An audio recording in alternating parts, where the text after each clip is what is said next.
Excuse me, everyone. I'd like to get your attention. This morning we're going to play the national anthem to start the show.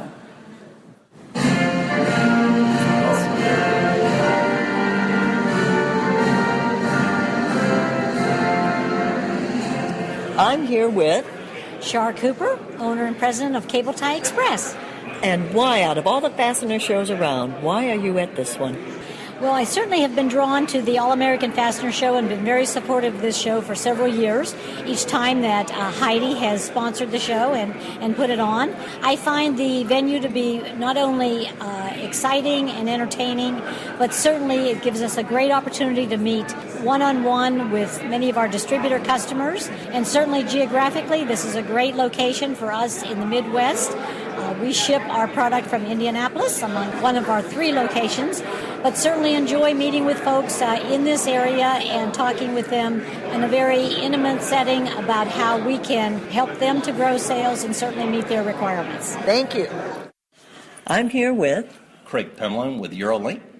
And we're here at the All-American Fastener Show in Nashville. And how's the show been and how's the city been? The show's been busy this morning. We've had a packed house at our booth all morning long. Stayed very consistent. You know, all it takes is one customer to pay for the show. So very positive there. And as far as the show in Nashville, we've had a blast on Broadway. Everything's within walking distance. And just had a really good time. Brought family in and just had a great time here. Yeah, I heard that they're trying to rename the city NashVegas. I would absolutely agree with that. It is, we were getting tired and getting ready to head back to the hotels at 11 o'clock midnight, and it was still going strong and maybe getting even crazier downtown at those times. So I would definitely say that this has every bit of the nightlife that Vegas has. Yeah. I'm here with Jennifer from Dell Fasteners. And Jennifer, out of all the fastener shows around, why this one? This is the only show that is only for the U.S. manufacturers. I'm here with Steve Rogala from Bradley Coatings. And how's the show going? How's the All-American show going for you? It's actually going really well. It's probably one of the best shows of the year. There's been a real good turnout, and I probably got at least 4 to 5 brand new customers. So I would say this is the best show so far this year. Dan Ledoux, Shamrock Bolt and Screw Company, Joplin, Missouri. And you're an attendee here at the All-American Fastener Show. How are you finding the show? Find it pretty good. I've already asked a couple people, got some quotes, and I already got my replies back. Real handy. Yeah. Loving the show so far. Will you be back next year? I will be back whenever they have it. I'm here with Tom Buddenbone, Technology Components, Fort Worth, Texas. And what did you like best about the show today? You know, the show was a nice, small show. Had a great opportunity to meet with a lot of the suppliers and a lot of the participants for extended periods of time. It's a great show. Thanks, Tom. I'm here with Heidi, and it's almost the end of the show, and boy, it's been a really great one. Heidi, tell me your thoughts about the show. Honestly, I think this is probably one of the best shows that we've had. The people that are here exhibiting are hardcore supporters of the show. And not to mention the exhibitors, we've had more attendees than we have in the past. I think it's a great location. It draws people in, not to mention it's easy to drive to and easy to fly into. And Nashville is, trust me, I have experienced the fun downtown on Broadway with everybody else. But we've just been having a great time. This is one of the best shows we've had. I love the venue, and what I really love that you did was the national anthem, lunch together with your customers and all the distributors. Tell me a little bit more about that. It was just great. Thank you. Well, as I was putting the show together, I think it's a great time to network. And the smaller shows, which this is a smaller show, is a great positive vibe for networking. So as much time as we can spend together, I just tried to make the best of it. So having the Fastener Bash, everybody gets together. Of course, drinking, makes it a lot more fun. That's and then, true. The show, a little break in between, I thought would be nice. And everybody could sit down and have lunch together, the attendees along with the exhibitors, and have more time to network and have a nice lunch. Right. So that's my idea behind it, is just keeping people together and conversing. And it worked. Just positive stuff. It's a great vibe between the customers and the exhibitors. Great job. Thank you so much, and thank you for being here and covering the show. Our pleasure. I'm talking to Rick here. And Rick, why are you here? Well, Marty Nolan said that I had to be here, so I got up at 3 o'clock this morning and flew to Nashville. And we're glad you're here.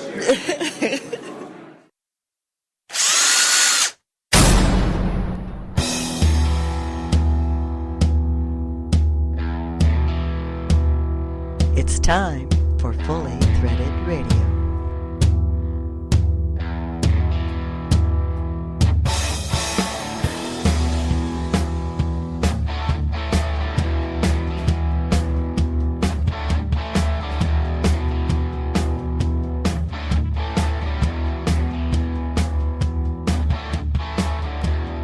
It is Fully Threaded Radio, voice of the FCH Sourcing Network.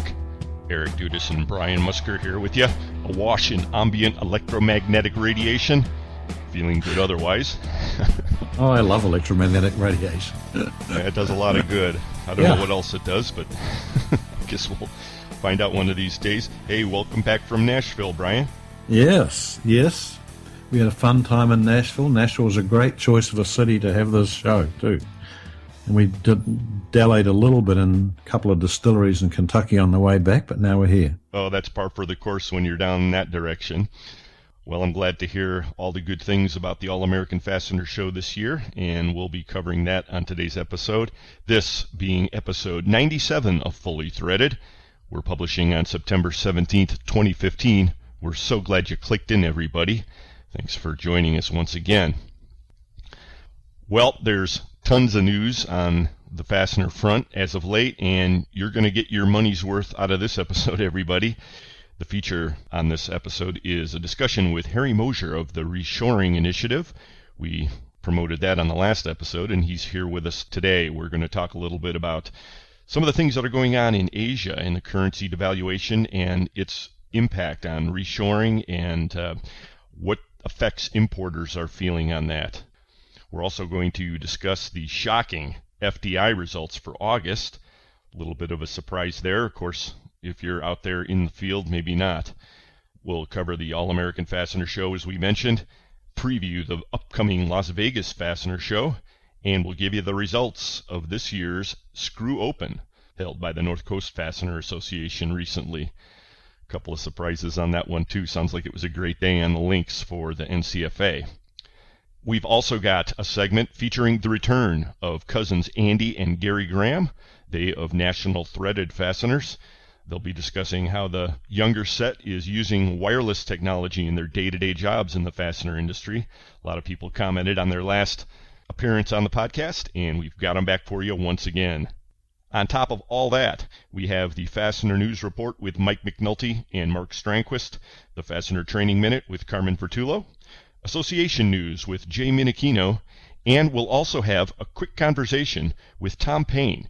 He's a management consultant and author, and he'll be in Las Vegas this year for the show on behalf of the Wi-Fi group. So we'll have a brief conversation with him and let him preview what he'll be covering out there in Vegas. How's that for non-stick cookware, Bri? Wow, I've got to get my handkerchief out to wipe my brow. It seems like a little bit much here. Well, we're going to have to move fast because otherwise Right. We'll wind up with probably the longest show on record. On the other hand, some of the road warriors out there have been asking us for more content, so hey folks, this one's for you. Right. And in addition to all kinds of content, we've also got some great sponsors, don't we? Oh, look, we do. We're so lucky. The title sponsors of Fully Threaded Radio are Stellfast, Trinity Hardware Headquarters, and the Lindstrom family of companies, including Titan Fasteners. Stellfast, for service you deserve and people you trust. Trinity Hardware Headquarters, for parts done right. And Lindstrom, by any measure. Also sponsoring Fully Threaded Radio are Buckeye Fasteners, Volt Industrial Plastics, Fastenal, InSequel Software, ND Industries, the Worth Group, and Solution Industries, home of Solution Man. So thank you from Eric and I to all of you, and we couldn't keep this going without our good support from our sponsors. And it is good support. You know, they don't necessarily agree with everything we say on the show, but... or anything. They pretty much leave us alone and let us do what we do and provide us great support and hopefully we're pushing it right back their direction. Thank you to our sponsors, one and all. Thanks again, everybody out there, for listening. We continue to expand. We're going to talk at the end of the podcast today a little bit about who you are, Fully Threaded listeners, where you are, how you're listening to the podcast. You might find that a little bit interesting. There's a huge diversity of countries, cities, platforms, so forth, and we'll run down the highlights of that as we wrap up today's episode. But that's going to be a long way off, Bri. Right, yeah. Everybody, remind you, before we get rolling, you can get with us anytime. The email address is ftr@fullythreaded.com. We're also out there on Twitter under the handle Fully Threaded. Get with us either of those two ways. We also tend to put up supporting documents for the show on our Facebook page, so if you're a Facebooker, check those out. We also appreciate it when you guys are sharing our announcements that the new podcast is coming out. I noticed that when they're shared, we get quite a bit more traction on the show and on the Facebook page on those posts, so that is definitely something that helps us out. Appreciate it, one and all who do that for us. Right. And in the interest of getting this ball rolling, we're going to take a quick break, and then we'll be right back to go down the fastener rabbit hole with you. Brian Musker, Eric Dudas, it's Fully Threaded. I forgot my top hat. Online Fastener Talk Radio. Hey, at least it kills time on long road trips. Fully Threaded Radio.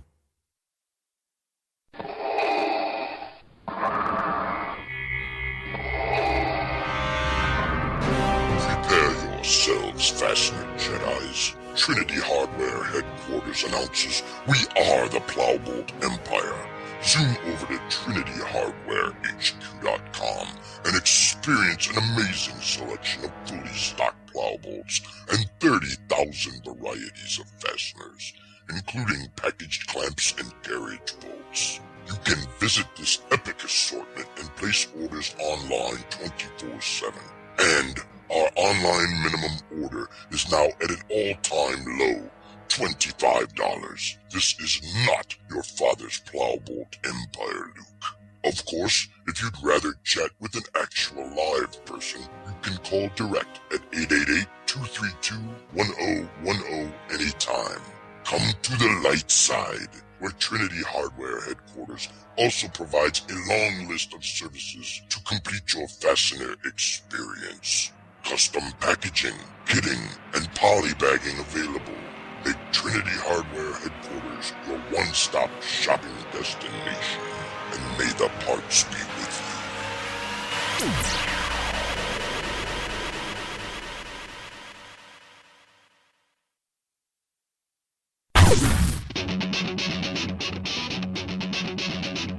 When top quality and outstanding service are at the top of your list in fastener suppliers, turn to Stellfast.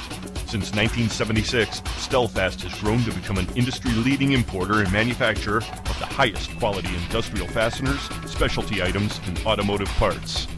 Our array of facilities across North America and in Asia, along with full quality control labs and ISO 9001-2008 certifications, ensure the highest quality parts, and at Stellfast, they're delivered with undisputed service excellence. We're family-run and dedicated to your success. Our customers have come to depend on the expertise of our staff and the quality of our products. We also offer a wide range of secondary services to meet some of the toughest requirements you might have. Contact Stellfast today through our website at www.stellfast.com and put us to work for you. Stellfast. Service you deserve, people you trust.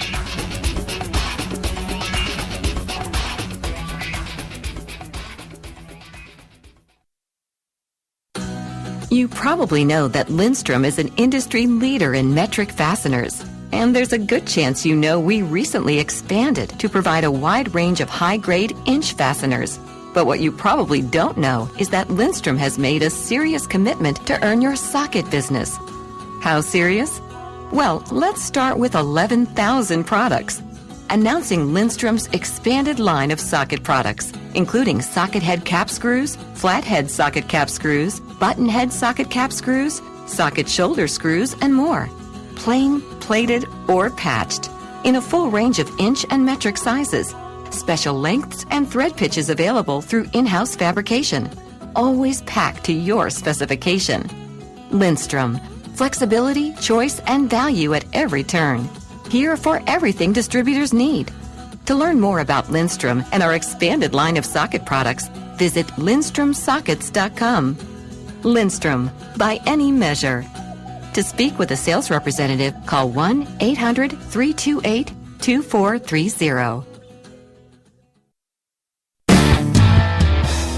Hi, this is Bill Wardle of Wardle & Associates. We're manufacturers reps, and we cover the states in the Southeast, and we listen proudly to Fully Threaded Radio.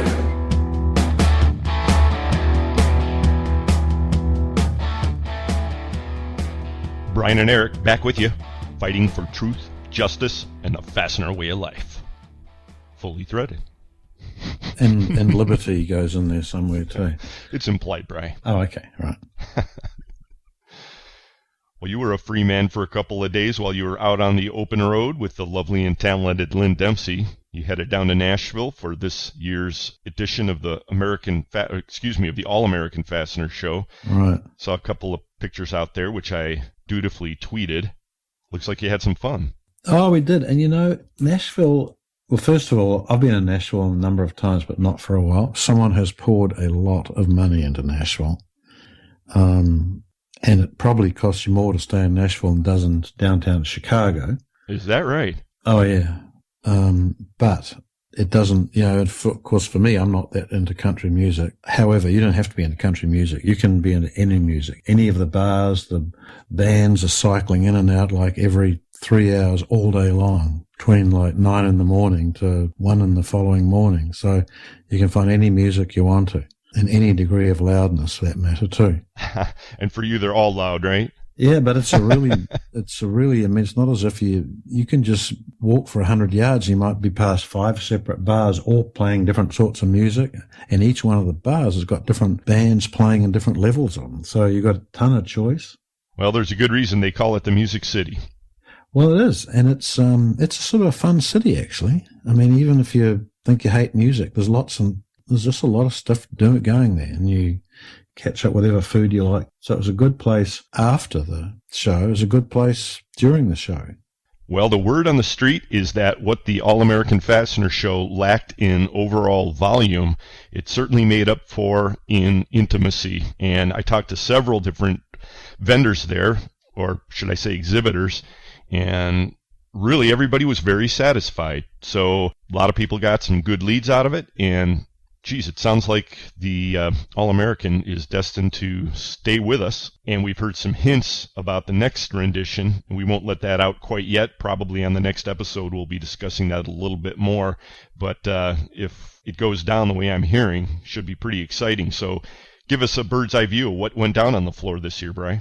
Well, it was, the thing that characterizes the All-American Fastener Show, it's a much more intimate sort of show. And that's, what it means is that you've got time to talk to people. And at lunch, you all go and sit down for lunch. So you sit down with the vendors and exhibitors and other people, attendees at lunchtime, and you get to talk about all sorts of things. You meet people. It's a different sort of show. It serves a different thing, except when I was talking to my mate from Chicago, Steve Regalo from Bradley Coatings, he said that for him it was a really good show. He said he got more new leads than he did at the Las Vegas show. So that's why you can't really tell. Just because doesn't look like there's throngs of people there. It takes a lot more than that just to make a successful show. Ultimately, you got to get leads and people turning up who are interested. So it was a good show. Yeah, that's dead on and good to hear. Now, there was a curious blackout of anything on Twitter involving the night before the welcoming bash. Was there any reason for this, or were you all just having such a good time that there was radio silence, so to speak? There was probably an agreed upon radio silence, I would think. Okay, well, I guess we'll have to hear those stories when we meet next in similar circumstances. That's going to be, of course, at the king of all the fastener shows in this country.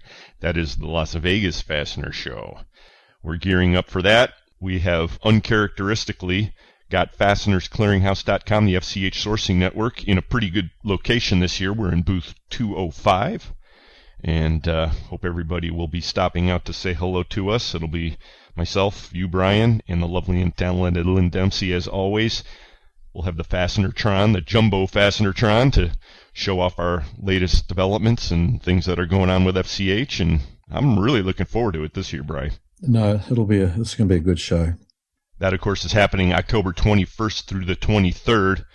The venue is the Sands out there in Vegas, right off of the Strip. We're staying at the same hotel as last year, which I'm glad, right across the street from that place, and just looking forward to it. So I guess the way that it runs down is the bash is from 6 to 7 p.m. on October 21st. That's Wednesday. So after we get done setting up our booth, we'll be heading over there. During the day on Wednesday, there's a variety of sessions that you might consider hitting, everyone. Yeah. Young Fastener Professionals is going to be doing some things, announcing a couple of things, including the results of their big survey that a lot of people have taken part in. And Wi-Fi is going to have a speaker. Tom Payne will be talking with him a little bit later in the podcast. And just get out there to fastenershows.com to check out the schedule. It's probably well worth your while to get out there on Wednesday afternoon, even if you're not exhibiting. Because you can sort of use the excuse you need to settle in properly, which means run up and down the strip a bit to find where you want to eat the next night over. Or if you're kind of like Jackie, kind of a big deal in the industry, Ventura, you'll be hanging out by the pool that afternoon, brushing up on your tan for the big bash. All that, yeah. So the big day, the big opening day for the show is going to be the 22nd. That's Thursday. The exhibits are open from 9 to 4. And then in the evening, and that kind of starts when everybody amasses, usually around 8 p.m. or so, in the Bourbon Room, is the Big Fastener Bash. Of course, that has been championed by the Traveling Salesman, industry blogger and pal to everybody, seems. Right. And we'll be making our big announcement of the winner of this year's Fastener Training Institute scholarship. And I'm glad to say that we have a late flurry of entries for that contest. Of course, there are no losers because everybody gets a voucher for web training. But we'll be making that announcement at the Bourbon Room on Wednesday night. Some of that flurry might have come from a couple of words we had down in Nashville. Is that possible? I think that's true. Yeah, a couple of people you spoke with, they got right on the horn and talked to, in some cases, it was their offspring who are coming up in the ranks, and they were looking around for a place to learn about the fastener industry and fastener technology, and so thanks for pointing them our way, Bri. Right.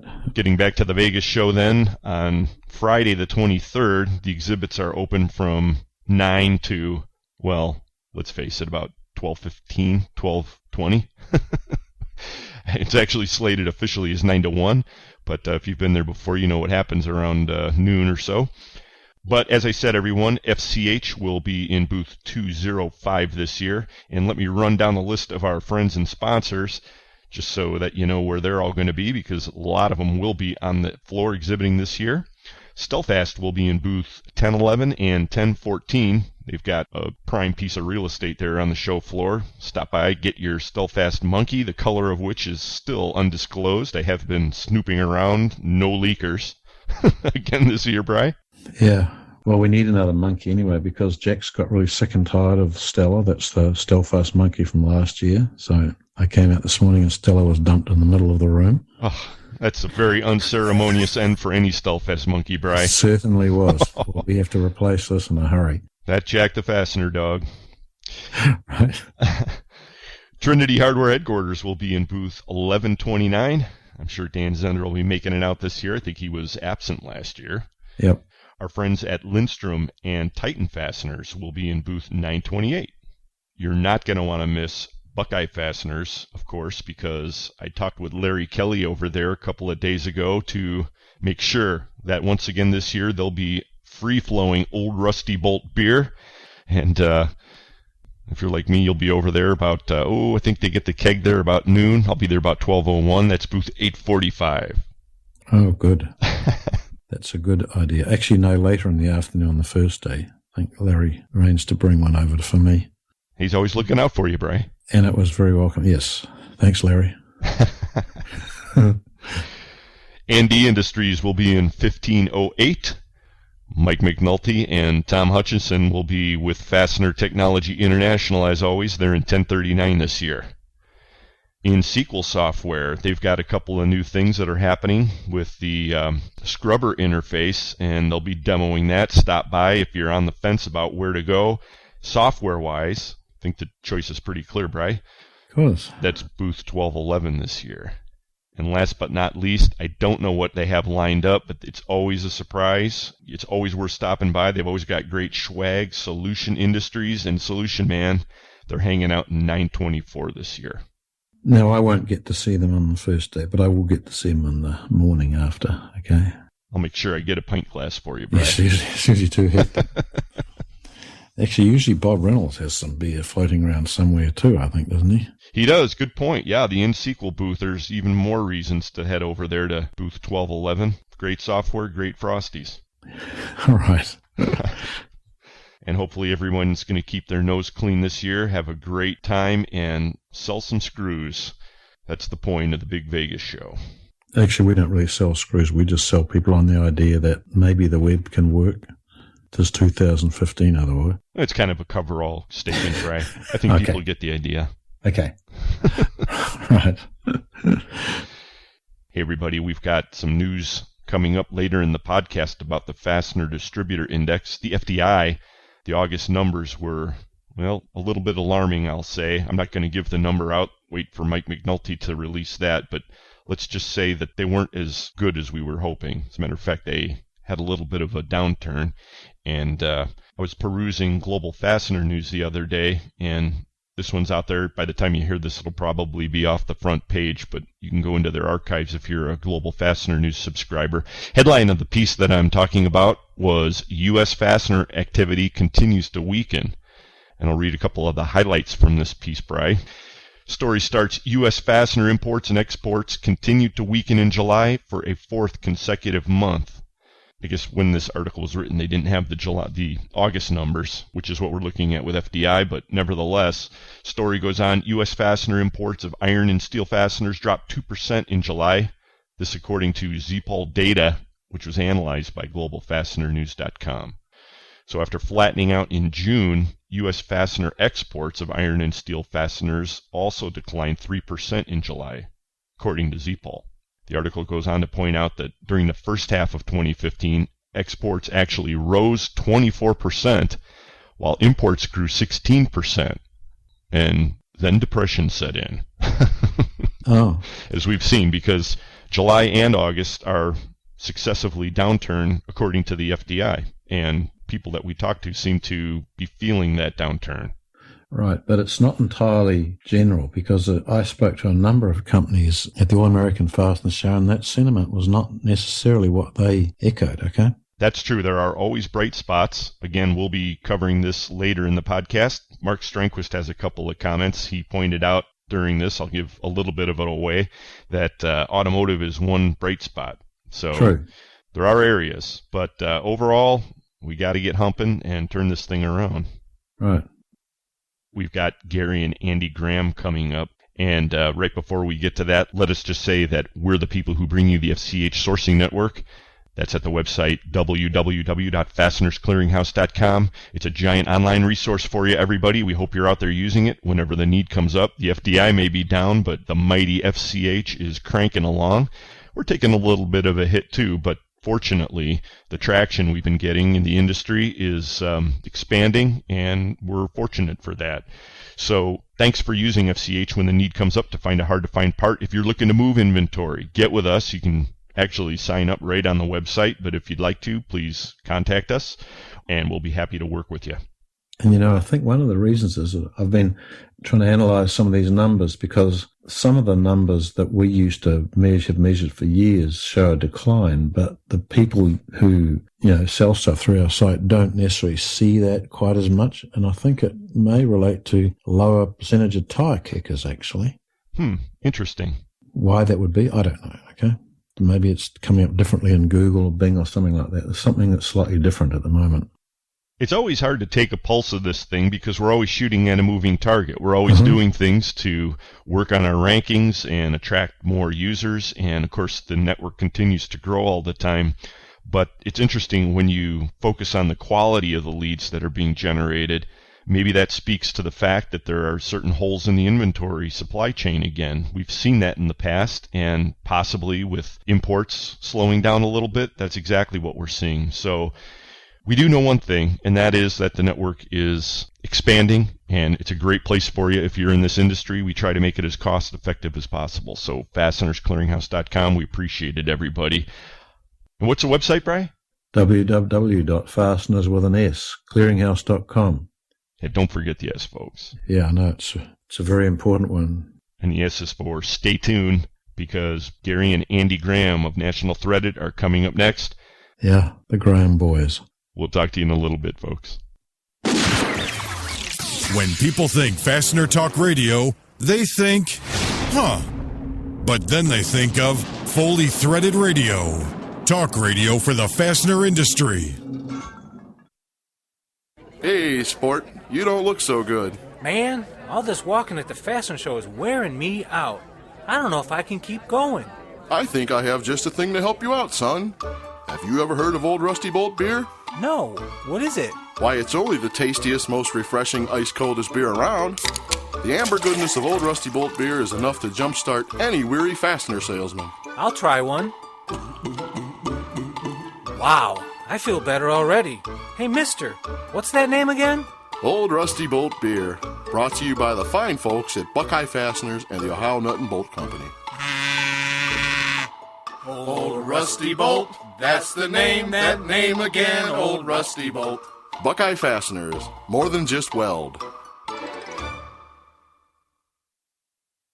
Are you tired of empty promises from software vendors? Are you paying for support that you're not receiving? Is it time for another paid upgrade? There is a solution. NSQL delivers quality software designed for the fastener industry at an affordable price with industry-leading support. With NSQL, you purchase your software once. There will never be a paid upgrade. If you need assistance with anything, NSQL is there to help. When you call, you will always speak with a real person offering you quick and knowledgeable answers to your questions. Can your current provider say this? Quality software, affordable pricing, industry-leading support. Only NSQL can deliver all three. So, why settle? Call NSQL Software at 877-446-9775 or visit www.inxsql.com.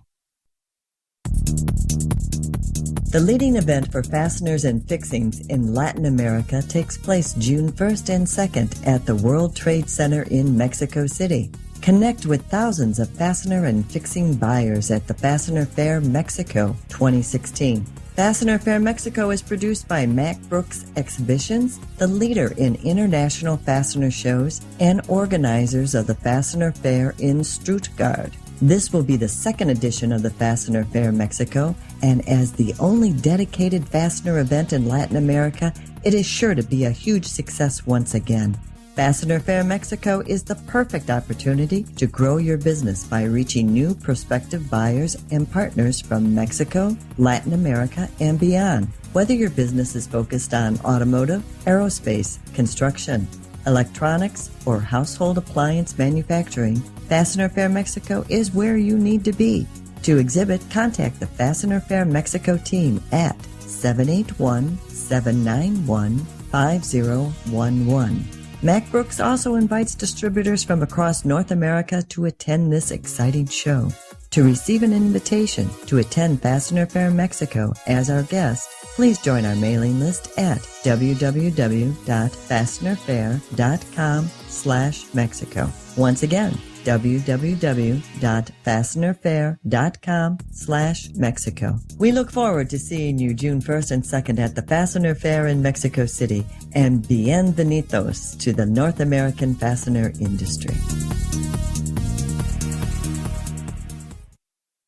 My customer sent me a print for a bolt specifically for the machine in his shop, but we can't make it. Solution Man can. Provide me with a print, and my superhuman CNC machining team will custom make it for you faster than a manufacturer's rep drinking at an open bar. Visit the Solution Industries website for details at solutionind.com. Wow, that is fast. So are you at the distributor social, huh? Hey there, this is George McFly with Inventory Sales Company, and you are listening to Fully Threaded Radio.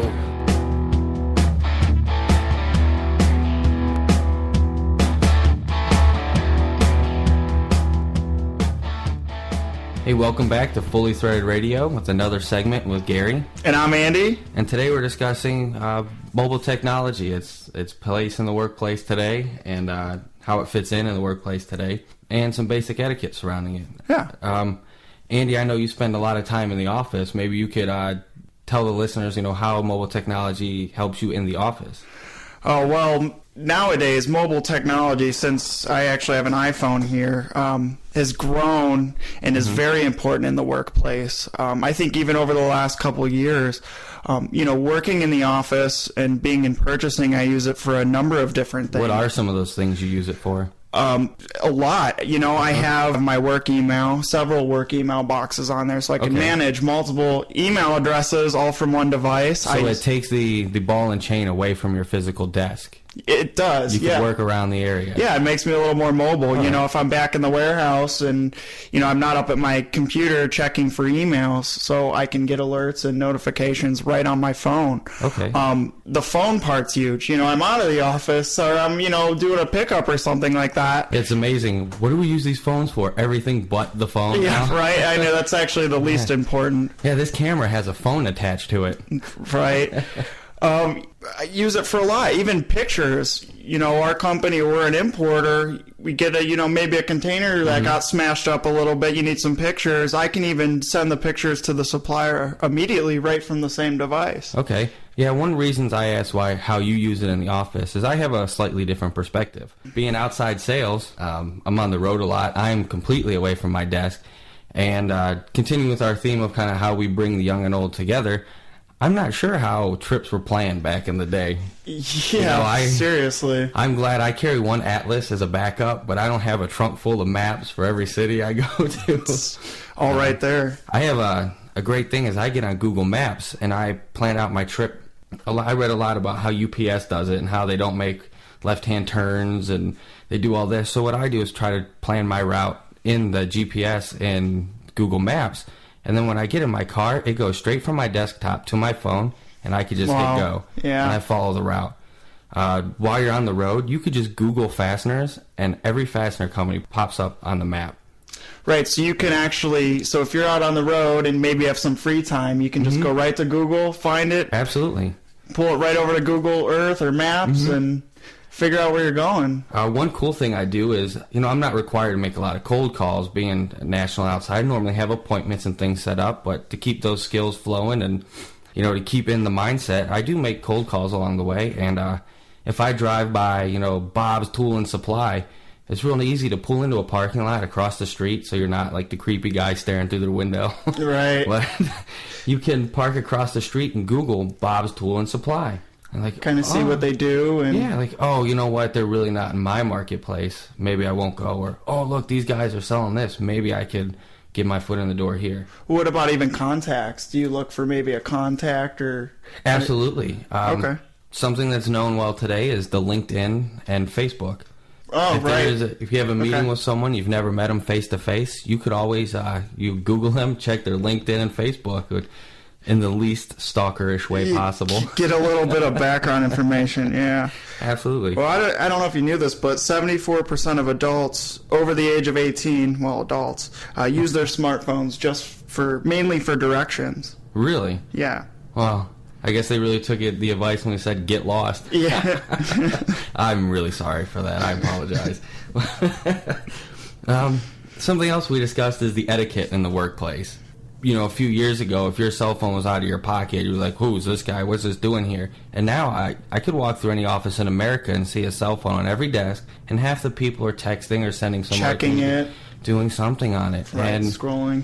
We hear a lot from our company. I think it's gotten a little better now that everyone's on their phones. But just from my experience, there was a time when if you were caught on your phone, it was like, you're slacking off, you're messing around, quit playing on that thing. Right. But now I know they walk by and they're like, hey, are you talking to this contact? Oh, yeah, I'm Facebooking him right now. Him and I have been texting all day. Well, I actually use that a lot because we deal with overseas, again, being an importer. It used to be you'd send an email out in the nighttime, and you'd have to wait till the morning. You'd go to sleep, wake up, and get your response. Well, now with things with the iPhone, use something like iMessage, where it's all Wi-Fi text, so you're not using data and you're not paying international rates for text messages. So, I have a question. It's 7:30 at night. I can just text some of my friends, some of the manufacturers, and get a response immediately. That's amazing. Yeah, even FaceTime. I mean, You can use FaceTime. I can face chat with overseas for free now. Yeah, that's so cool. Growing up watching sci-fi movies, you had this transponder and I'm going to talk to you face to face, and just 20 years ago when I was a kid looking at that like, oh wow, that's so futuristic. Right. Now you're saying we sell nuts and bolts, the most basic of industries. We could get on a magical device and talk to a person on the other side of the world about our order today. Right. It's truly amazing. Now if that alone doesn't cement it in the workplace, I'm not sure what else will. Right. But something I see coming up a lot is the etiquette on it. We say in the workplace, most people have it on their desks. Personally, myself, when I go into meetings, I leave my phone in the car. I like to give my customer 100% of my attention. And if my wife or kids are calling, they'll still be calling in a little bit. The office won't burn down without me. But for that 45 minutes to an hour that I'm in with the customer, my undivided attention. Right. So I think that's important, being the salesman. You're there, like you said, you're there to give them their attention and figure out what they need. I mean, you don't need to really be on your phone unless you were going to show them some pictures maybe of our facility or some of our products. And things like that, I carry a laptop in with me. We're normally doing that. And anything, I always like to extend my meeting, get as much FaceTime as I can. I want to talk to you as long as I can, Mm-hmm.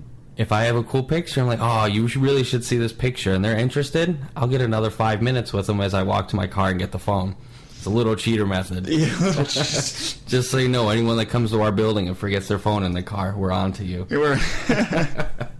But Gary, so now when you're in these sales meetings, so you're seeing phones just sitting on the conference room table. You're sitting in there in a meeting, and now do people use them throughout? Or yeah, I've had meetings. I've been in there. If there's 4 or 5 people in the room, you see that one hand slide over, start hitting in their lock code and start scrolling and under the desk, down by their legs, so you can't see it, right? Yeah. But personally, I'm the kind of guy, if you're not listening to me, you're now my target. So I'm like, oh, I must be boring you if you're had to get on your phone. So I got to step up my sales game a little bit.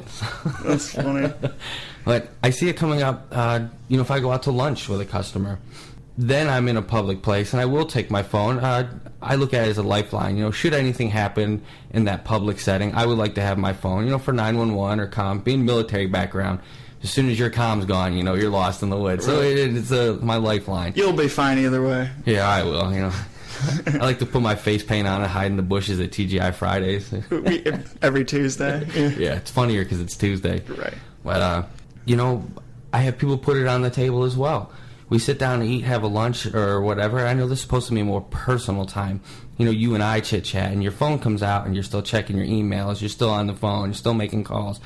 Some people can't avoid that. Some people have to put the fire out. But when is it, okay, sir, you have my undivided attention? Let's discuss whether it's how good the food is here, where the local craft breweries are, or something else. Where does that disconnect come? Or if you really are important enough, should I be offended if it's on the table? Right. Yeah. What's your opinion on this? You're the purchasing side. When you have sales come in, how do you feel to that salesman on his phone or doing something? Well, what, I like to think I'm kind of old school. I was taught the cell phone is something that stays in your pockets, in your car. You make sure it's on silent. You go into a meeting, you make sure it's on silent, it's put away. So to me, I still keep it away, but like you said, sometimes when after the meeting you'll go out to lunch or you'll go have a dinner, I have it out then. I'm out, I'll check my Facebook, there's some downtime you order, things like that. Depending on who you're with, some guys you could talk to and you don't even think about your cell phone. Yeah. Other times there might, like I said, some downtime and you want to pull it out and just kind of check up. Us younger guys, we use it for a lot of different things. Facebook wasn't around 10 years ago. No. So, you check this thing every day, multiple times a day. A lot of these things weren't around 10 years ago. It's kind of a new thing. When portable TVs came out and portable radios, we had to go through this thing like, where can you take it? Can you take your boom box down the street? And society as a whole kind of has to learn what we're going to call the protocol. Right. Is it, right now we're deciding, you may not care that my phone's on the table. However, I may go into a meeting with someone that's been doing this for a long time, and I may just take out my phone, put it on the table as a natural reaction. And that CEO, that president, that buyer, that director will be offended by that. Right. So we have to figure out where it stands, and we have to figure out, what it's going to be in the long term, because these aren't going away. Right. No. Yeah. So another big part of this, too, is reliability. Now, when you're on the road and you're kind of in a jam and maybe your map isn't correct or you print something out, whatever you use, do you lose service? Does it ever just not work? Do you ever get into these jams where you can't find your way around and you're not prepared to... It rarely happens nowadays. Actually, there was a spot that you and I used to go camping, and we liked it. We were an hour up in the woods. Right. And you lose your cell phone reception about an hour before the campsite. And the best part was looking over and seeing Andy's face. His phone was making a sad face at him because he didn't have service. And we looked up, and his face had the same sad face. With a few tears. And when he's grown out of it now, we're showing him some wood skills. But I had friends that went to that same site this year, and they said that they put a cell phone tower in the national park. So there's cell phone service, and it almost feels like it lost something. It did. I mean, you're totally right, man. And you forewarned me because you had been to this area, and it's like, dude, you're not going to have cell phone service. I use my cell phone a lot. I have Instagram, Twitter, Facebook, everything, LinkedIn, email, 3 different email accounts, and trying to manage all these different things. So me without my cell phone, I actually feel like I'm losing something. But we were still an hour and a half out. I thought I had plenty of time, and sure enough, my bars started dropping one by one to nothing, to that sad face. And it's that last remote spot on Earth that doesn't have service. But I don't like to form a reliance on technology, so I do carry my atlas, and I have a pretty good sense of direction. And sometimes it's fun to get lost because you have to find your way out. That is totally not the truth. It's terrible getting lost, especially somewhere you've never been there before and everything looks dangerous and scary. Either whether it's in a city or you're in the woods. There's no winning. I've seen enough movies that everything terrifies me. And now, Gary, another big thing coming up are apps in the workplace. Not only are you seeing companies developing these big online ordering, big websites, but you're also seeing apps. And just for some of the listeners that don't know, he's not talking about appetizers. He's talking about mobile applications. Applications. Okay. Or if you're in Asia, they call them APPs. Which really? They call them APPs. APPs. And actually, at first, because my friends would ask me, hey, do you have this APP? I'm like, I don't have APP. And then the guy had to show me, it's an app. Now, see, that's another thing. It's a basic etiquette point. We both use apps, but the lingo's different. Okay. Right. But you're starting to see these apps even coming from domestic companies. So you're starting to see, like, we were just in, was it Las Vegas? Chicago, and Link Magazine, Tracy, they were launching a new app for the Link Magazine. I think that's useful, totally useful, Absolutely. Somebody like them, they send out an email, you can go on there, you don't need to find the most recent book, you can go right on your phone, you can open up the app and get the most recent Link Magazine. Mm-hmm. So everything's right there, you can just search through digitally. I use apps quite a bit. I use them, I use my podcasting app. Right, to download Fully Threaded Radio. Of course. Okay. Which everybody should be doing, especially if you're listening to this. And you were talking about opening up the book. I just went to the FTI class here in Cleveland, and we got the new IFI 9th edition. Mm-hmm. Those are online now. I'm not sure if they have an app, but I'm sure it'll happen. Right. But I have another app, iEngineer. I could go onto this app, pull up any head style, any fastener, any grade, and it'll give me specifications and something to reference. I mean, obviously, the IFI is going to be your Bible to go to, but, this one's like Bible Cliff Notes. Bible Cliff Notes makes it a little easier. It's right there in your pocket. And I've had so many phone calls from customers, and they want an answer right now. What's the torque on this or something? And I could pull something like that up real quick on my phone, and I don't have to flip pages or let me call you back. And check index, content, and you're... Not only is it quicker, but your customer satisfaction's up because you got them an answer right away. You sound smarter because you got an answer right away. And you didn't have to do anything more than move your thumb. And even personally, like if you're working on your car, you're under the car and you want to just check something, pull out iEngineer. It's right in your pocket. You didn't have to dig around for it. We actually joke around a lot that Andy's all on computers and that he's the nerd, but Andy's actually refinished his whole house in the past year or two. And I believe it's all from things he learned online. It absolutely is. Yeah, I had no craftsmanship whatsoever. I use things like YouTube. You don't have to know anything. I just resanded the floors, and I'm having a little baby boy here in October, and we just resanded the floors in his room. I've never resanded in my life. I've never stained. But I got it done, and it looks great because I followed these step-by-step. And I know it looks great because you used your phone to take pictures, and you sent them to me, and they look beautiful. Oh, thank you. I know. Even though we work next to each other, and I could just wait and show you, but I don't anymore. It's instant gratification. That's not that far off. I know we have the intercom system in the building. If you need to page someone or go phone to phone, desk to desk. Sometimes now it's just easier to text your coworker if they're on the other side of the building or something. Well, you and I text. Yeah, absolutely. Well, that's because you're impossible to find because you're the busiest young man I know. And it's only when we're trying to figure out what we're going to have for lunch. But 90% of the time. It's for lunch. The NSA pull on my phone records, and half of it's just the menu. Chipotle, please. But I think this is about wrapping up our time for this week. I would like to send a thank you out to Carmen Vertullo, Lawrence Klaus, and Salim Brahimi. They're fantastic instructors at the Fastener Institute here in Cleveland. And Beth Van Zant, who was the all-around everything lady. She took care of us. She helped me out the first day when some things were slipped up, and she kept me going the whole time. I actually celebrated my 30th birthday on the plant tour day, so I have my old nerdy Fastener party bus. That's funny. I'm not sure. Is there anything else for you, Andy? Yeah, well, stay tuned. We'll talk more about that. I want to get into the Fastener Training Institute a little bit more because I have also completed the class. Oh, absolutely. So, we appreciate you listening, and we hope you stay tuned.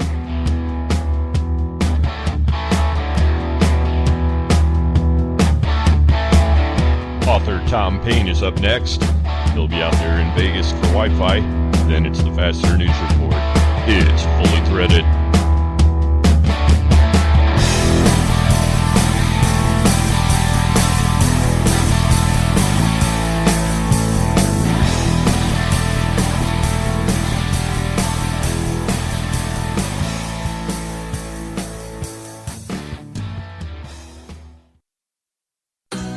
How do you make the top name in packaged fasteners even better? Combine it with one of the best-known names in the fastener business. Announcing that Titan Fasteners is now a proud part of Lindstrom.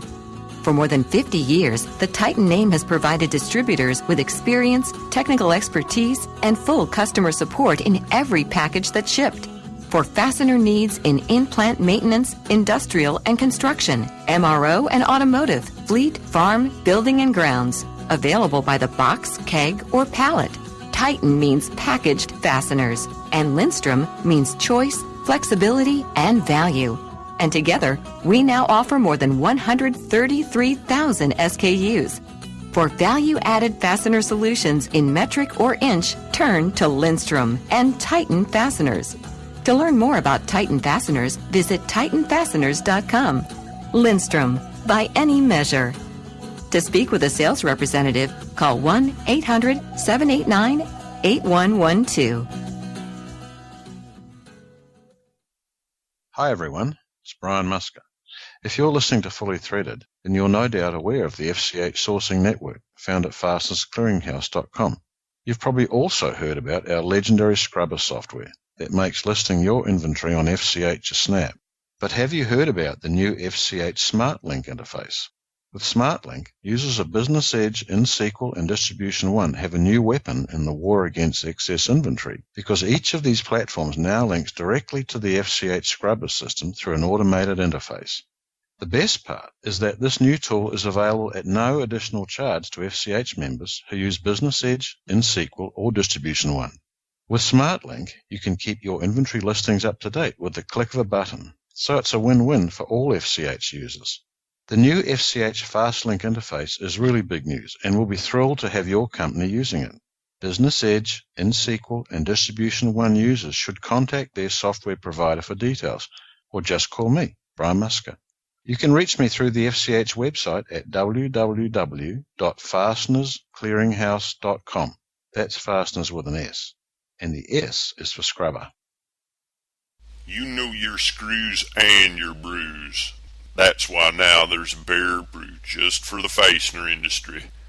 That's right.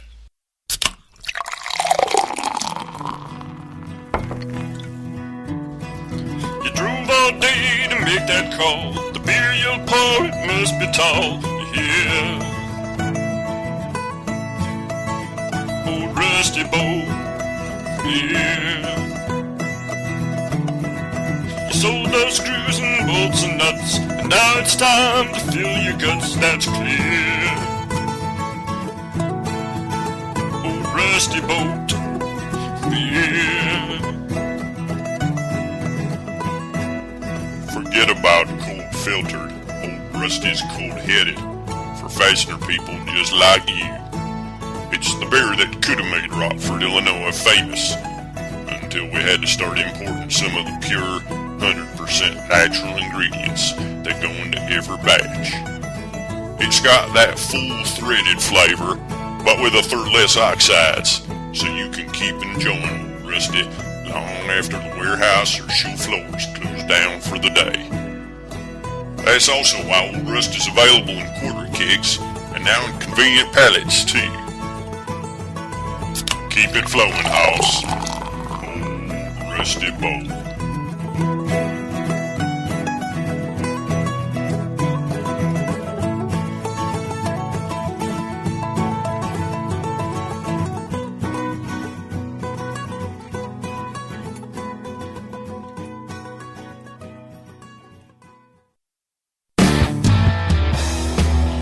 This is Patty Jacob from Delt Fastener in Bridgeville, Pennsylvania, and you're listening to Fully Threaded Radio.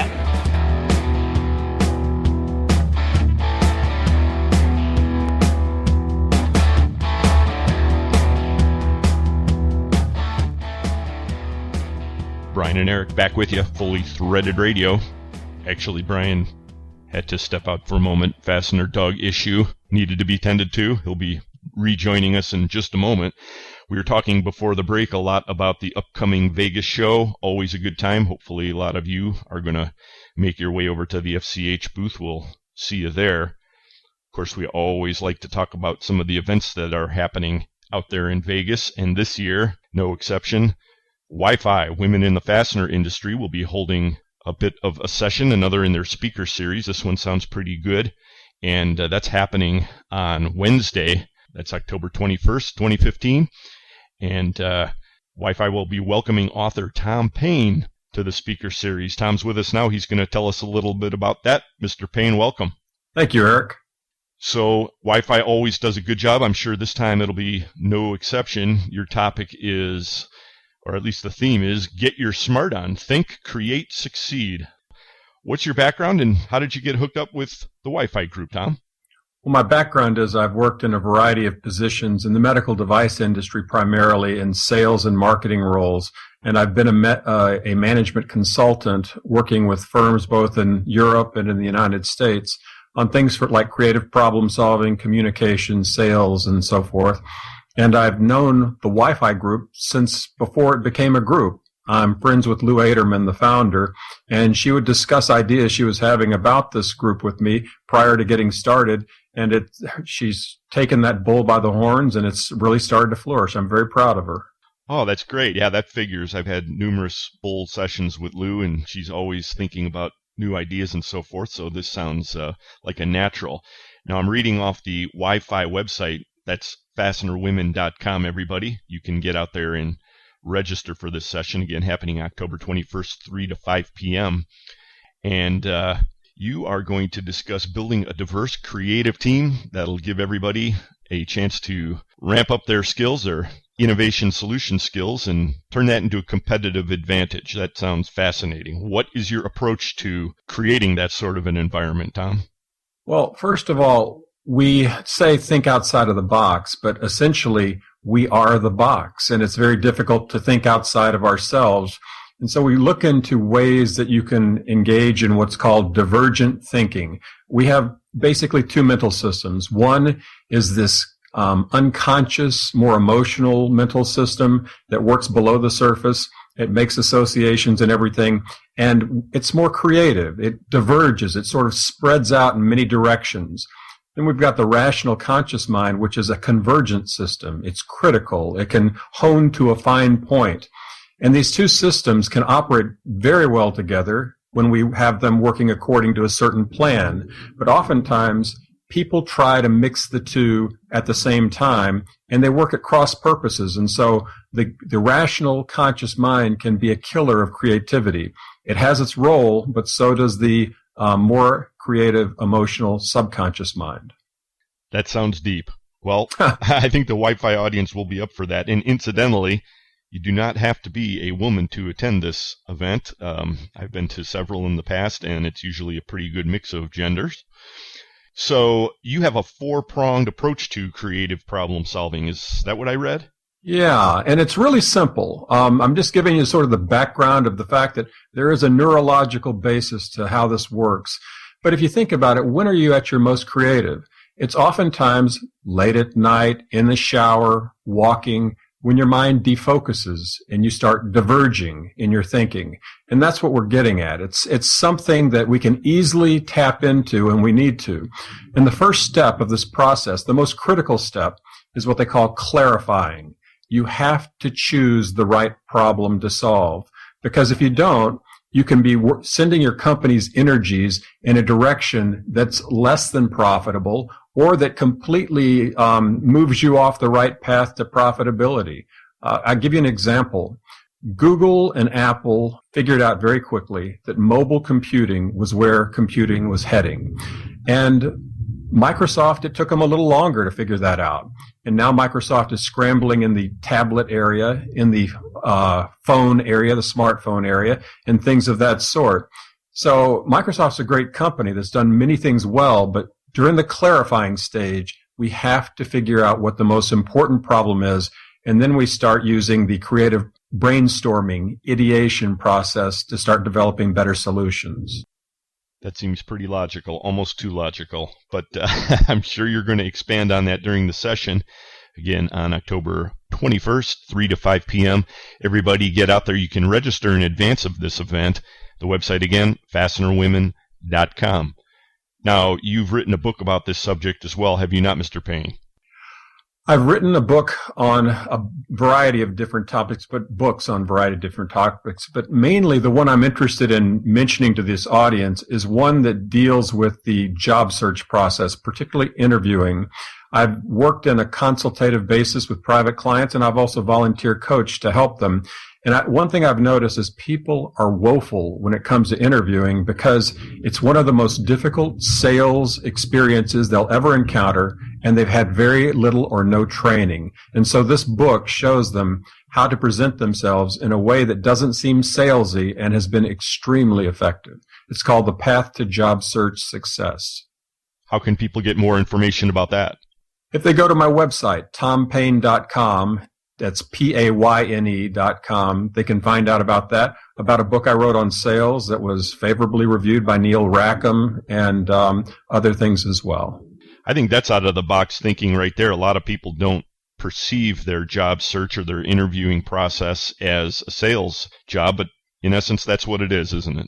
It is, and one of the things that is the most difficult thing to get control of, and it's the most important thing to get control of, but nobody focuses on it, is your nonverbal behavior. They tell you to smile, but guess what? When you're nervous, you start expressing your nervousness subconsciously. It's just what we do as human beings. So you can tell someone to smile all you want, and that doesn't mean they'll be effective. Right, right. Well, folks, you can pick Mr. Tom Payne's mind about this when you meet him at the Wi-Fi event. And we sure do appreciate you joining us to give us a little bit of an appetite whetter for that, if I can say that. And we'll see you out there in Vegas. Sounds good. I look forward to it. Thank you, Eric. There he goes, Tom Payne. Hopefully you can all get out there, folks. Again, I'll give you the website, fastenerwomen.com. They've got a great web page, and you can register in advance of this. That'll be happening, of course, before the big Fastener Bash, the Welcome Bash. So you'll have some out-of-box experience there before the jack-in-the-box thinking takes hold, if I know anything about this Fastener crowd and what happens there. There he goes, Mr. Tom Payne. And joining us now, Mr. Brian Musker. So what was it, Bryce? Some kind of a skunk event or another Fastener dog event? No. Actually, none of those, no. Darren Horton from NCFA has sort of sent me the screen view of the new Direct Connect interface that we're working with, and I was on the phone with Carmen Vertullo from Stelfast, and we were discussing how this looked and how it should show, and so we were involved in fastener things, okay? All right, actual work being done. Yeah, and pretty slick work too. Yeah, I'm looking forward to seeing that interface. You guys have been jamming along on that for the last several months, actually, making tweaks to it as we go. And if you're not familiar with NCFA's Direct Connect program, everybody, as we mentioned, get out there to the NCFA booth at 1211 if you're out in Vegas. Right. And if you're not, give them a call and they'll walk you through it. Direct Connect is going to be real exciting. They've got a lineup of great suppliers that are going to be participating in that. It's a tool that NCFA users are going to get a lot of benefit out of. Yep, that's true. Hey, we've got the Fastener News Report with Mike McNulty coming up shortly, everyone. And before we get to that, I wanted to mention, got an email from the NFDA. They have an event coming up November 5th through the 8th, and that is in Key Biscayne, Florida.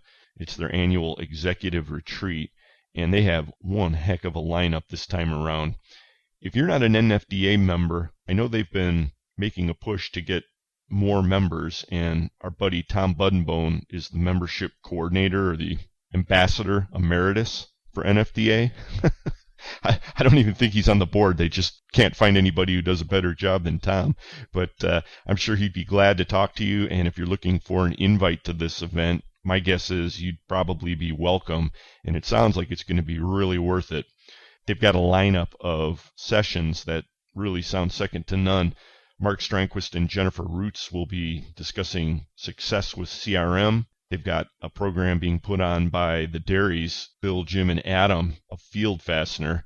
Everybody's always watching them soar to new heights. Mm-hmm. The title of their session is Culture Eats Strategy for Lunch. If you've been out the Field Fastener, you can definitely understand why they're on the hook for this one. They've also got a program highlighting VMI. That's with Kevin Keenan of Specialty Bolt and Screw. He'll be joined by our good buddy Mike Wren of Lindstrom.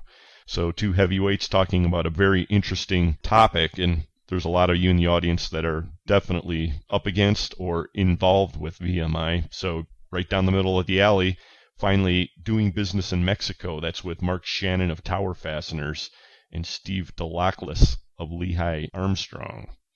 Again, that is happening on November 5th through the 8th, Key Biscayne, Florida.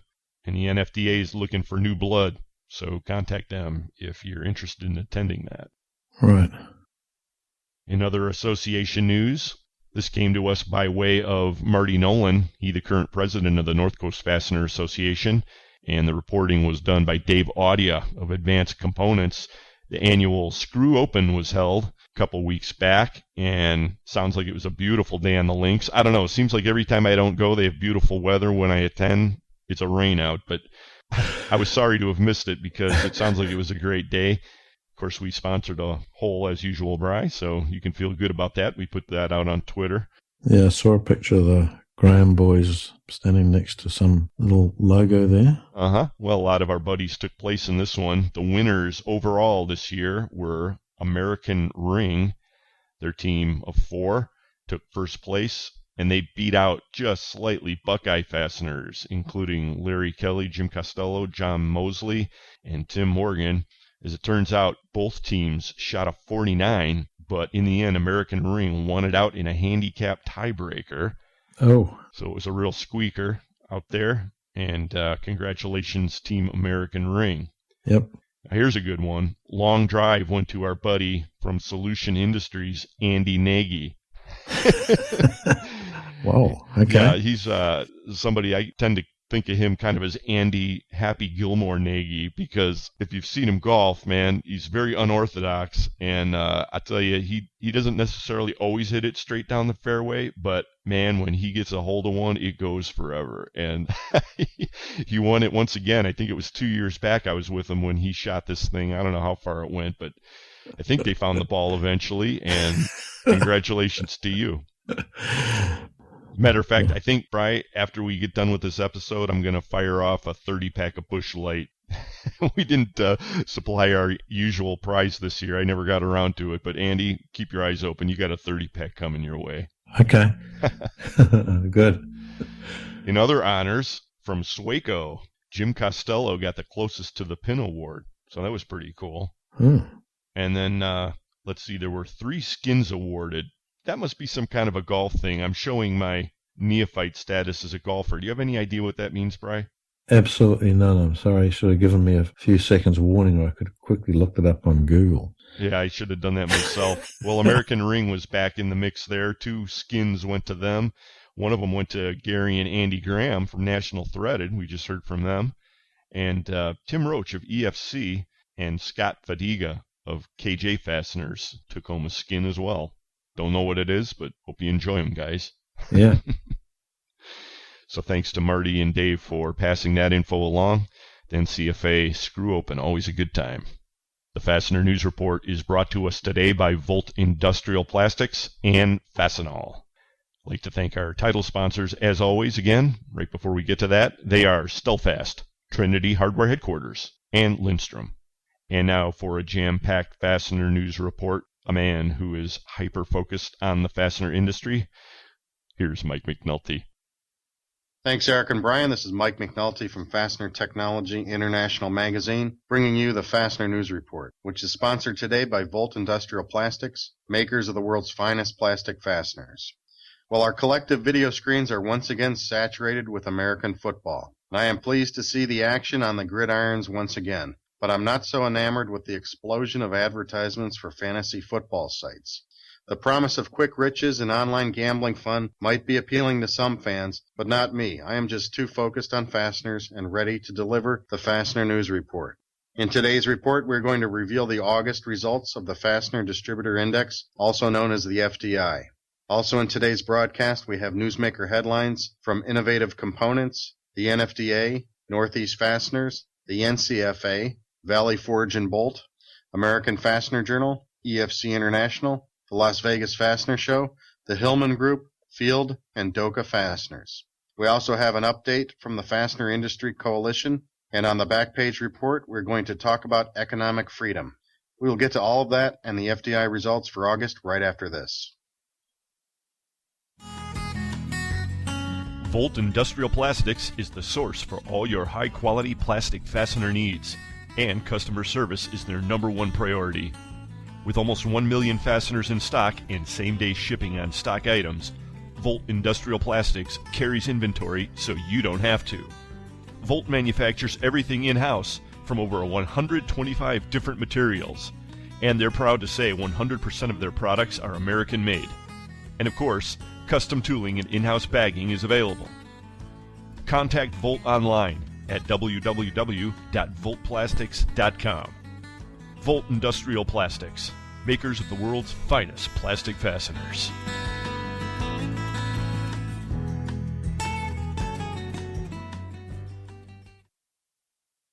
For a selection of hundreds of thousands of fasteners, check out your local Fastenal store or fastenal.com. We can stock domestic or internationally sourced product locally and keep your bin stock filled for you at no additional expense. We are a 9001-2008 certified company that's made a huge investment in quality control so you don't have to.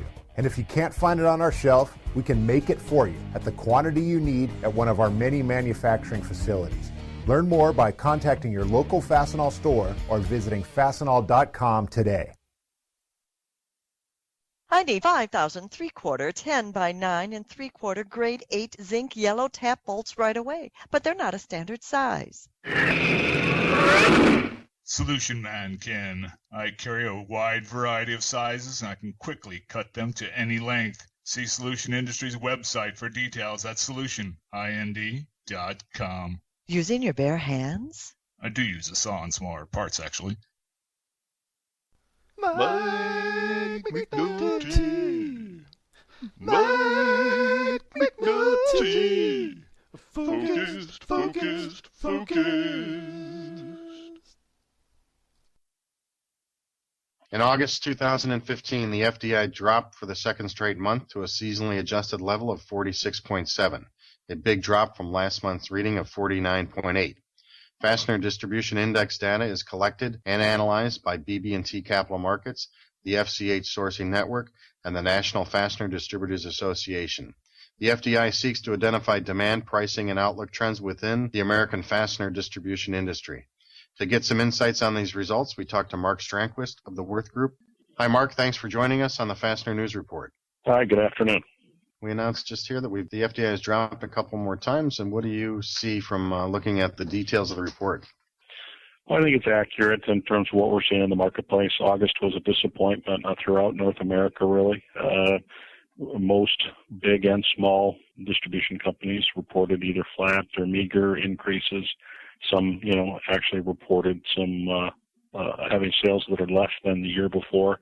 So I think it's an accurate assessment on what's going on right now. But of course, the big question is it just a temporary for the month of August, and are we going to see an uptick in September? That we don't have a feel for yet, but I think that this will be an interesting index to watch to see if this is going to move us up or not, or if it's going to continue to fall. Yeah, that's 2 straight months of under the 50.0 mark, which is the dividing line between growth and declining markets. So it's only the second time this year we've been below 50, but I guess in June we peaked around 53.4, so it's 2 straight months of going down. So it will be interesting to see what happens in September and October. From what I'm seeing currently with the results of August and what are we seeing into September, I think we're seeing a mixed review so far. I think some people are still having real strong sales months, and some people are still struggling. I think we have issues with distribution-centric markets like oil and gas and ag and construction equipment, and other markets like automotive are still red hot. So I think it's too early to tell if September is going to be another month that everything's going to fall, or is it going to be a nice leveling out and hopefully an upturn going into the balance of the year. I think we're still facing issues with currency fluctuations throughout the globe, and especially in areas that we get many of the distribution companies get their products from in Asia. And I still think that there's a variety of things that are out there that are going to be pretty hard to predict. We have an election year coming up next year in the United States, and that has a mixed review at times of either stagnation because no one wants to do anything because of the election, and other times that the government's trying to pour money into the economy. So I think we shouldn't be pessimistic still. I don't think we should be optimistic. But I do think that it should bear very close watching in terms of what's occurring out there and how to react. Well, your comment about being whether it be pessimistic or optimistic takes us into the 6-month outlook results. I think this is the first time we've been under 50% for people that expect it to be higher.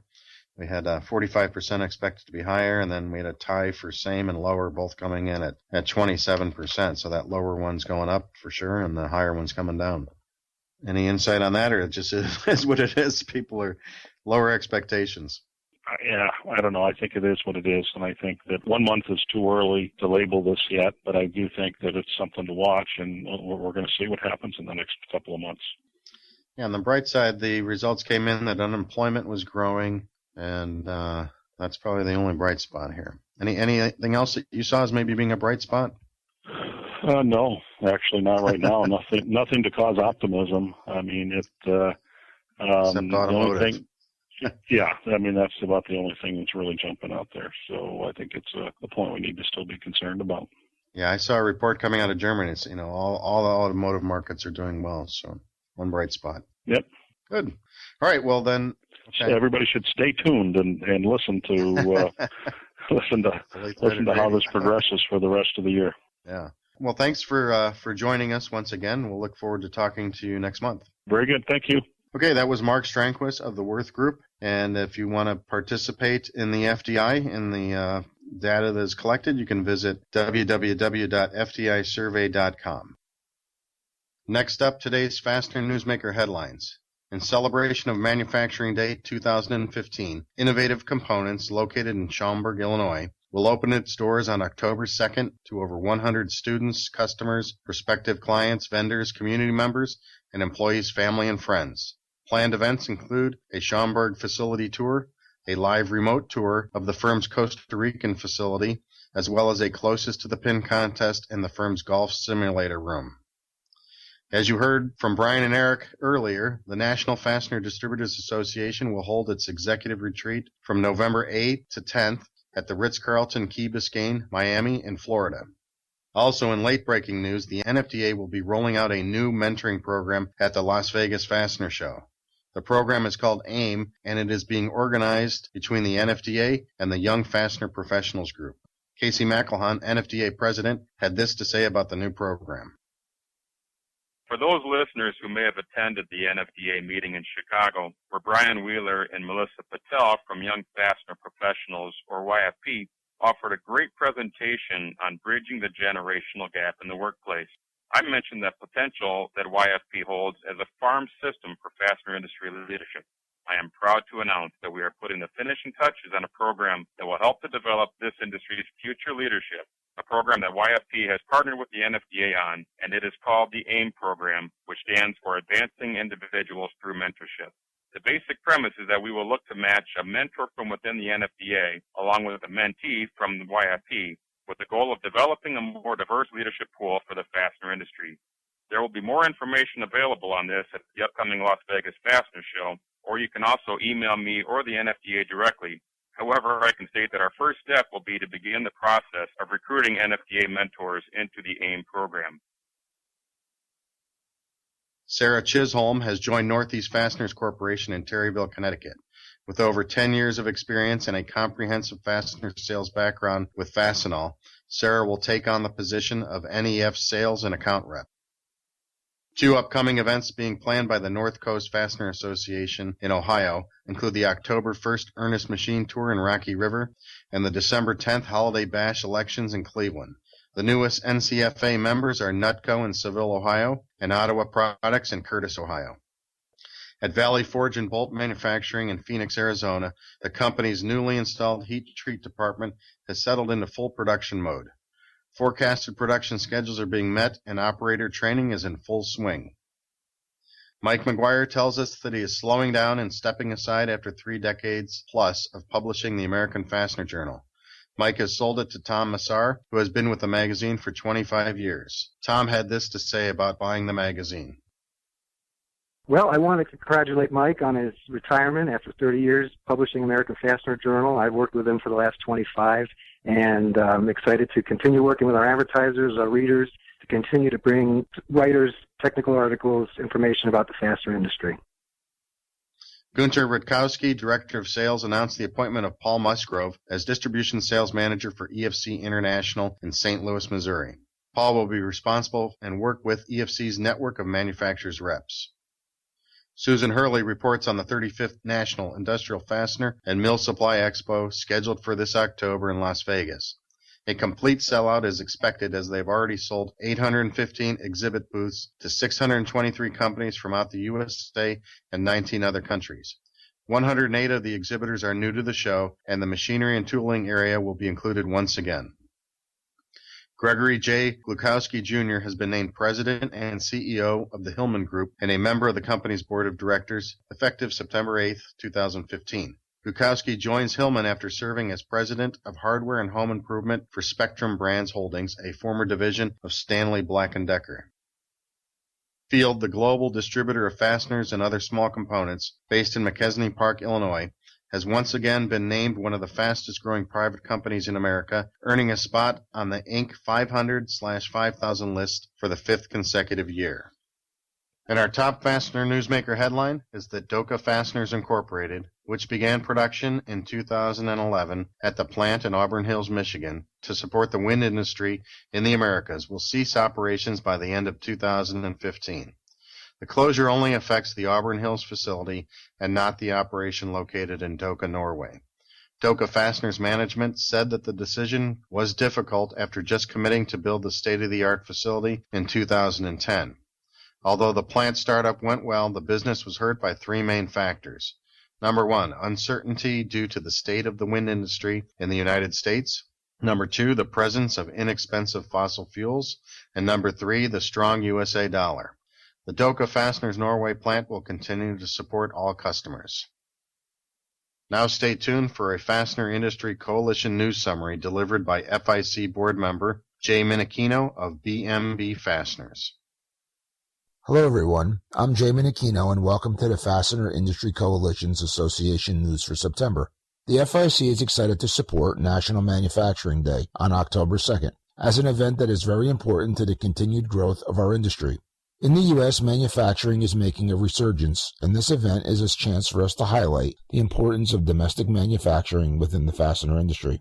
For more information on how to plan or be part of an event, please visit www.mfgday.com and keep an eye out for additional information to follow in the upcoming weeks from your regional or national associations.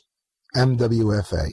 Come out and enjoy Oktoberfest on September 24th in Rosemont, Illinois. Dinner will include wonderful networking opportunities. From 1 to 4 p.m., several local companies will be hosting open house tours. For more information, please visit their website at www.mwfa.net.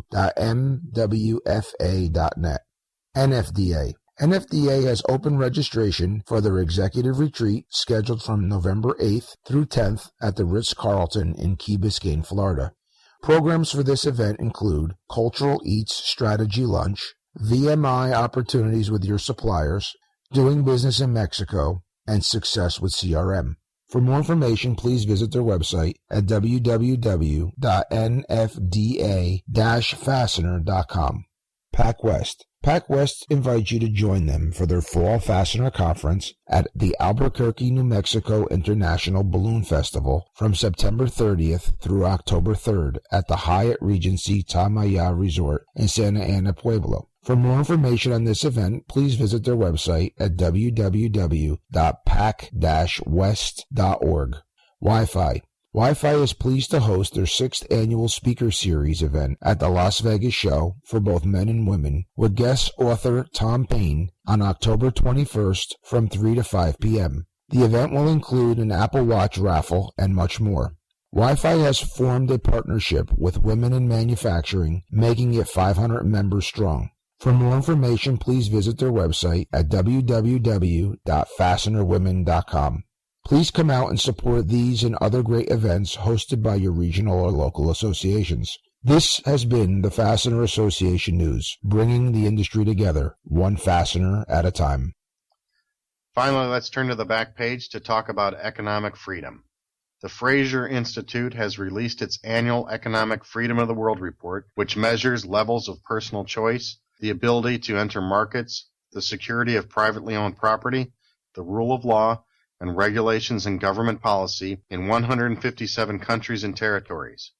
The 2015 report says that the top 10 most economically free jurisdictions are Hong Kong, Singapore, New Zealand, Switzerland, United Arab Emirates, Mauritius in East Africa, Jordan, Ireland, and Canada, with the United Kingdom and Chile tied for 10th place. The United States, once considered a bastion of economic freedom, now ranks 16th in the world, a steep fall from its second-place world ranking just 15 years ago. The report blames the U.S. erosion of economic freedom on three things. Number one, a weakened rule of law. Number two, the execution of the so-called wars on terrorism and drugs. And number three, a confused regulatory environment. I blame it simply on a decade and a half of federal government overspending and growth, as well as ignorance of the U.S. Constitution and common moral standards. The last time the federal government spent less money than it collected was in 2001. Since then, the overspending has gone wildly out of control, with literally no forecasted end in sight from either political party. Regulations and executive orders are expanding, and all three branches of the federal government are ignoring built-in limits of power and existing laws. We have a self-proclaimed moral relativist in the White House who enjoys crony capitalism and thinly veiled socialism, while the 2016 list of presidential candidates includes an unashamed socialist, several liars, statists, utopian fanatics, as well as lovers of relativism and crony capitalism. There's an old saying that every nation gets the government that it deserves. I also see a few diamonds in the rough out there in the presidential field, so we will soon find out if we deserve any of them. This has been Mike McNulty of Fastener Technology International bringing you the Fastener News Report. Remember to send your news, pictures, comments, corrections, or complaints to me at mcnulty@fastenertech.com.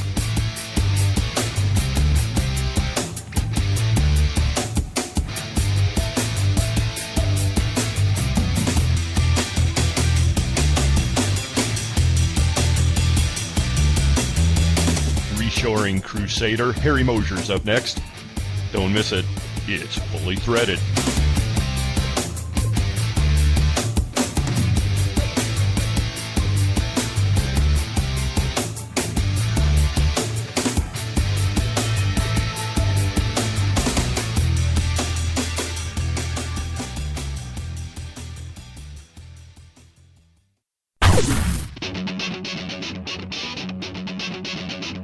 When top quality and outstanding service are at the top of your list in fastener suppliers, turn to Stellfast. Since 1976, Stellfast has grown to become an industry-leading importer and manufacturer of the highest quality industrial fasteners, specialty items, and automotive parts. Our array of facilities across North America and in Asia, along with full quality control labs and ISO 9001-2008 certifications, ensure the highest quality parts, and at Stellfast, they're delivered with undisputed service excellence. We're family-run and dedicated to your success. Our customers have come to depend on the expertise of our staff and the quality of our products. We also offer a wide range of secondary services to meet some of the toughest requirements you might have.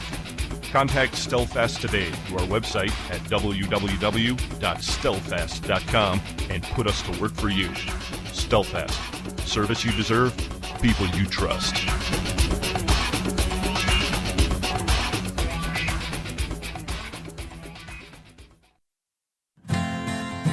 ND Industries has been solving customers' toughest problems through innovative technologies, competitive pricing, and industry-leading service since 1955.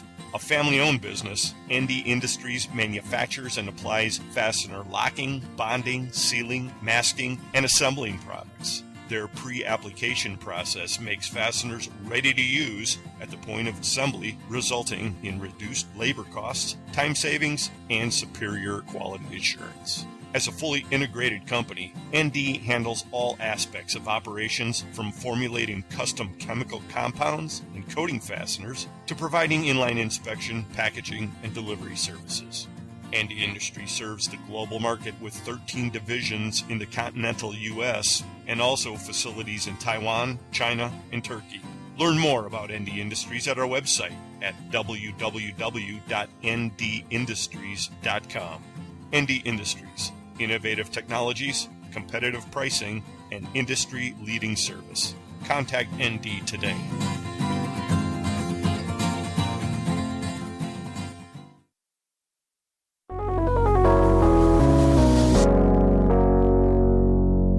Hi, everybody. This is Carmen Vertullo from Carver Consulting, and today I want to talk to you about something that is a value-added service that most suppliers have not yet discovered, and that is the ability to provide a good technical drawing for your customers or even to your vendors when you have a special. Upcoming October fall conference for the PacWest Fastener Association is in Albuquerque, and the Fastener Training Institute is going to be presenting a program on specials. Are you making the most out of specials? One of the things we'll talk about in that program is when do you need a good technical drawing? So stick around and come back in a minute and we'll talk more about why you need to be able to produce a good technical drawing for your customers. Thanks, Carmen. This is John Walkman for the Fastener Training Institute. The audiences for our monthly Fastener product training webinars continues to grow. These offer great exposures for companies that sponsor these events. We need sponsors for webinars covering structural bolting, metric fasteners, anchors, and stainless steel fasteners. we encourage fastener manufacturers and suppliers to consider FTI webinar sponsorships as part of their advertising programs. Our next webinar on October 16th brings Carmen Vertullo back with another new webinar covering structural boltings. This updated presentation covers changes to new specifications for the critical fasteners that support our buildings, bridges, and key infrastructure. We continue our traditional in-person classes this fall. On October 6th, we offer fastener testing. This full-day CFS class is conducted at Atlas Testing in Rancho Cucamonga, California. This is a very popular class for both CFS candidates and folks who want to learn how fasteners are tested and what tests are available. On October 21st, we bring Bengt Blendoff's Fastener Technology Workshop to the National Industrial Fastener Show in Las Vegas. Instead of gambling, bet on a sure thing that will definitely pay off by sharpening your fastener knowledge. This one-day fun and fact-filled class is offered the day before the show opens. You'll have plenty of time to register for the show and get to the annual welcome reception poolside at Treasure Island. Lastly, our most popular CFS Week class will again be offered in November at the IFI offices near Cleveland. The July session was completely filled and closed early. Please register now to guarantee your seat. CFS Week is taught by three of our industry's most experienced and knowledgeable trainers, Carmen Vertullo, Salim Brahimi, and Lawrence Klaus. We continue to develop new programs. Our fastener business is very broad, and there are many products we need to cover. So let us know your thoughts about what we should add first. Please visit our website, fastenertraining.org, to see our complete schedule with class and registration details. Now, back to Carmen for our Fastener Training Minute.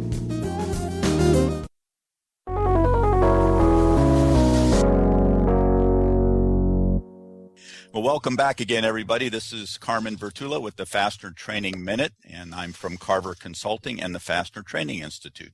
One of the services that we provide at Carver Consulting is the ability to produce a good engineering drawing of a fastener or an assembly or even a solid model. And I think one of the things that most fastener suppliers are missing out on an opportunity for sales is when you have something that would be classified as a special amongst all of the other things that you might have to do to process that opportunity is coming up with a drawing. Now, we're a little bit afraid of that because we think if we're going to produce a drawing, there's some engineering responsibilities and some other risks that go along with that.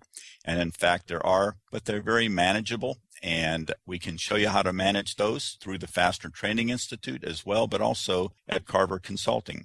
One of the things I've discovered over the years being involved in the fastener industry is we tend to be kind of late coming to the game with new technologies. If you look at things like barcoding and wireless warehousing and lot traceability and even using the internet, most industries are ahead of us and we eventually catch up. But one of the areas where we really are lagging behind is the use of computer technology such as solid modeling and the ability to produce a good engineering drawing quickly using the computer so that you can document and get quoted and sell those items that are specials. Sometimes you need a drawing, sometimes you can describe a part with words, but a drawing adds value. So come to some of our Fastener Training Institute classes, learn about drawings, call Carver Consulting. Let us help you put together a good engineering drawing for your customers. This is Carmen Vertullo with the Fastener Training Minute.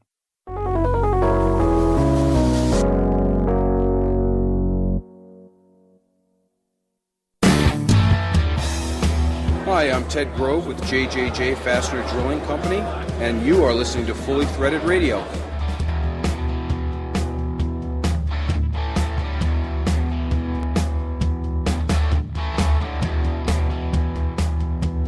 Hey everybody, welcome back to Fully Threaded Radio. Well, Fully Threaded listeners and I guess the public at large have been paying close attention to headlines lately. I guess if you're in business in the market or just a member of planet Earth, you haven't missed the headlines lately about all the tumult coming out of China in particular and the recent currency devaluation. That, of course, caused an ensuing panic in equities markets worldwide. Fastener Distributors, among others, have kept a close look on that. Of course, we're in a position where we bring a lot in from overseas. We've talked about this on and off over the course of the history of Fully Threaded Radio. One of our guests, and he's with us now, has had a lot to say about that. We haven't had him on for a while. He, of course, is Harry Moser of the Reshoring Initiative. Harry, thanks again for joining us, and we're looking forward to hearing your perspective on all of this. Great to be here, Eric. I appreciate what you do, and we're happy to support it. Well, I've been keeping tabs on your travels. You've been all around the country and elsewhere talking about your message of bringing manufacturing back to the U.S., and we mentioned to listeners last episode you'd be joining us, and I know they're on the edge of their seats waiting to hear your perspective on all of this. Can you give us, in your perspective, what exactly happened to cause all these headlines, and then we'll get to how this might be affecting importers? Well, clearly China was experiencing a softening economy, especially in manufacturing. They'd overbuilt, overextended, had much too much capacity in steel and all kinds of things, and they were suffering and worried.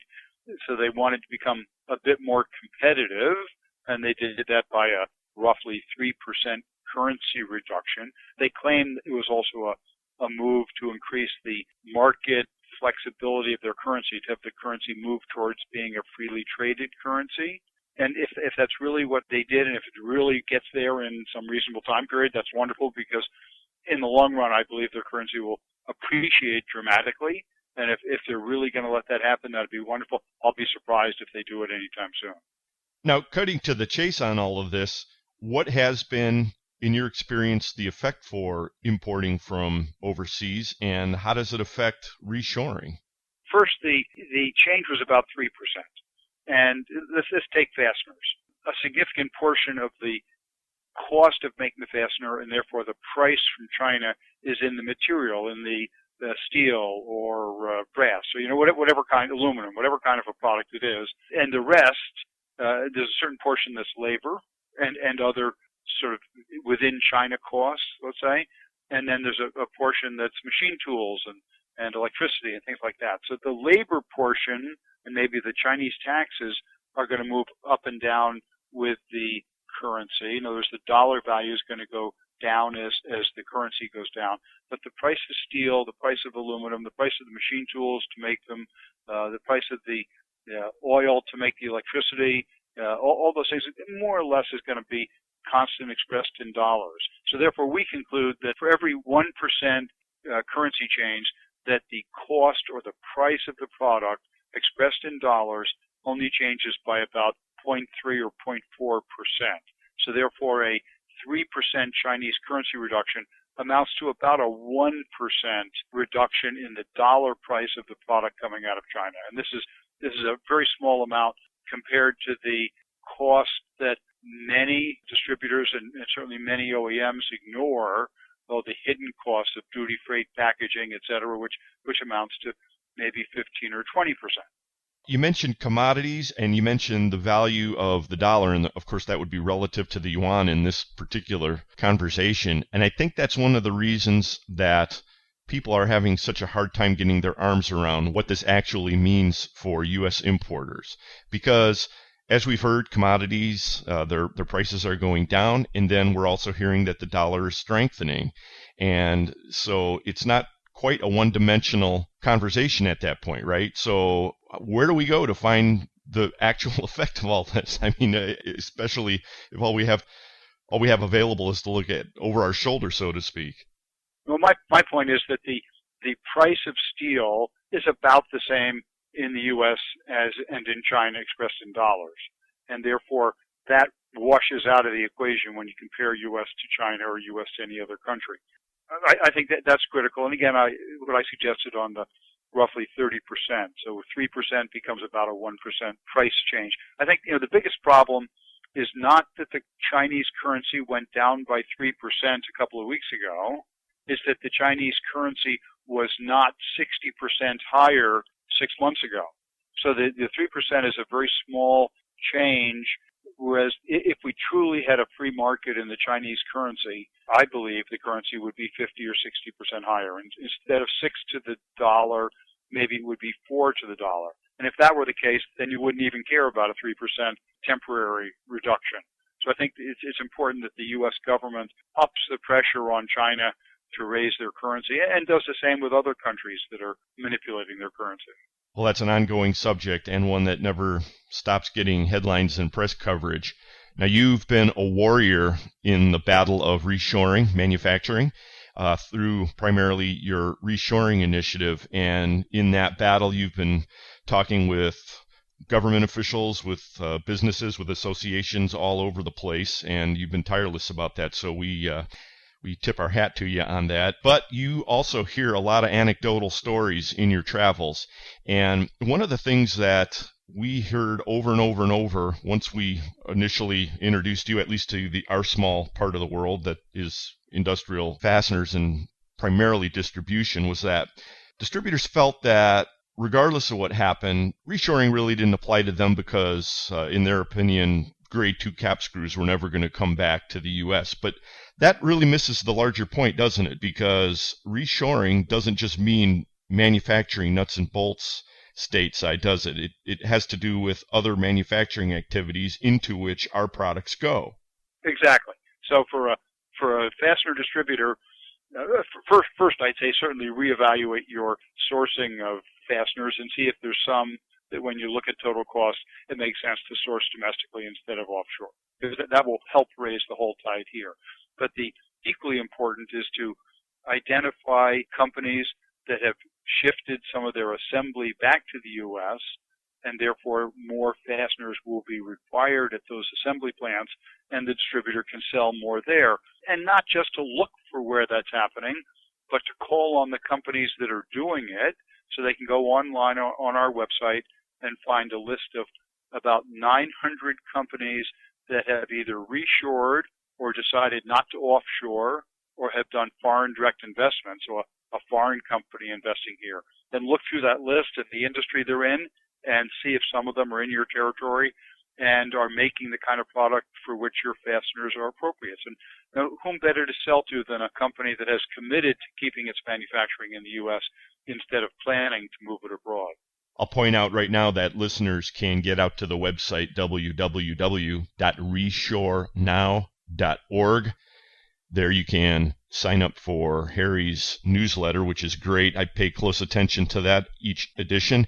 Also, you've got something that you call the Total Cost of Ownership tool, and that's a free resource that people can download and plug in their particular metrics and find out exactly what they are missing if they're not looking at reshoring opportunities. Eric, let me add to that.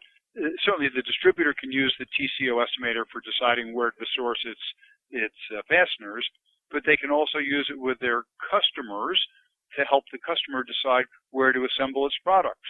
And if that fastener distributor helps that customer get the insight that it makes more sense to assemble here instead of China, India, somewhere else, then they're a consultative seller. They're on the inside with the customer, and they should have some preferred advantage in getting the fastener business that results, and hopefully some of those fasteners will be made in the United States. Right, great point. I know you're pushing from all sides, and getting as many allies in this battle is very important.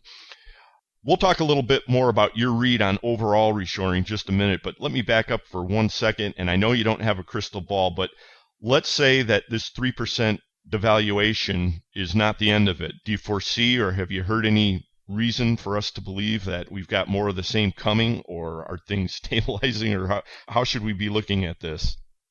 Well, if the Chinese economy continues to soften, then based on history, China will keep lowering their currency. On the other hand, Chinese wages have been rising at about 15% a year expressed in U.S. dollars.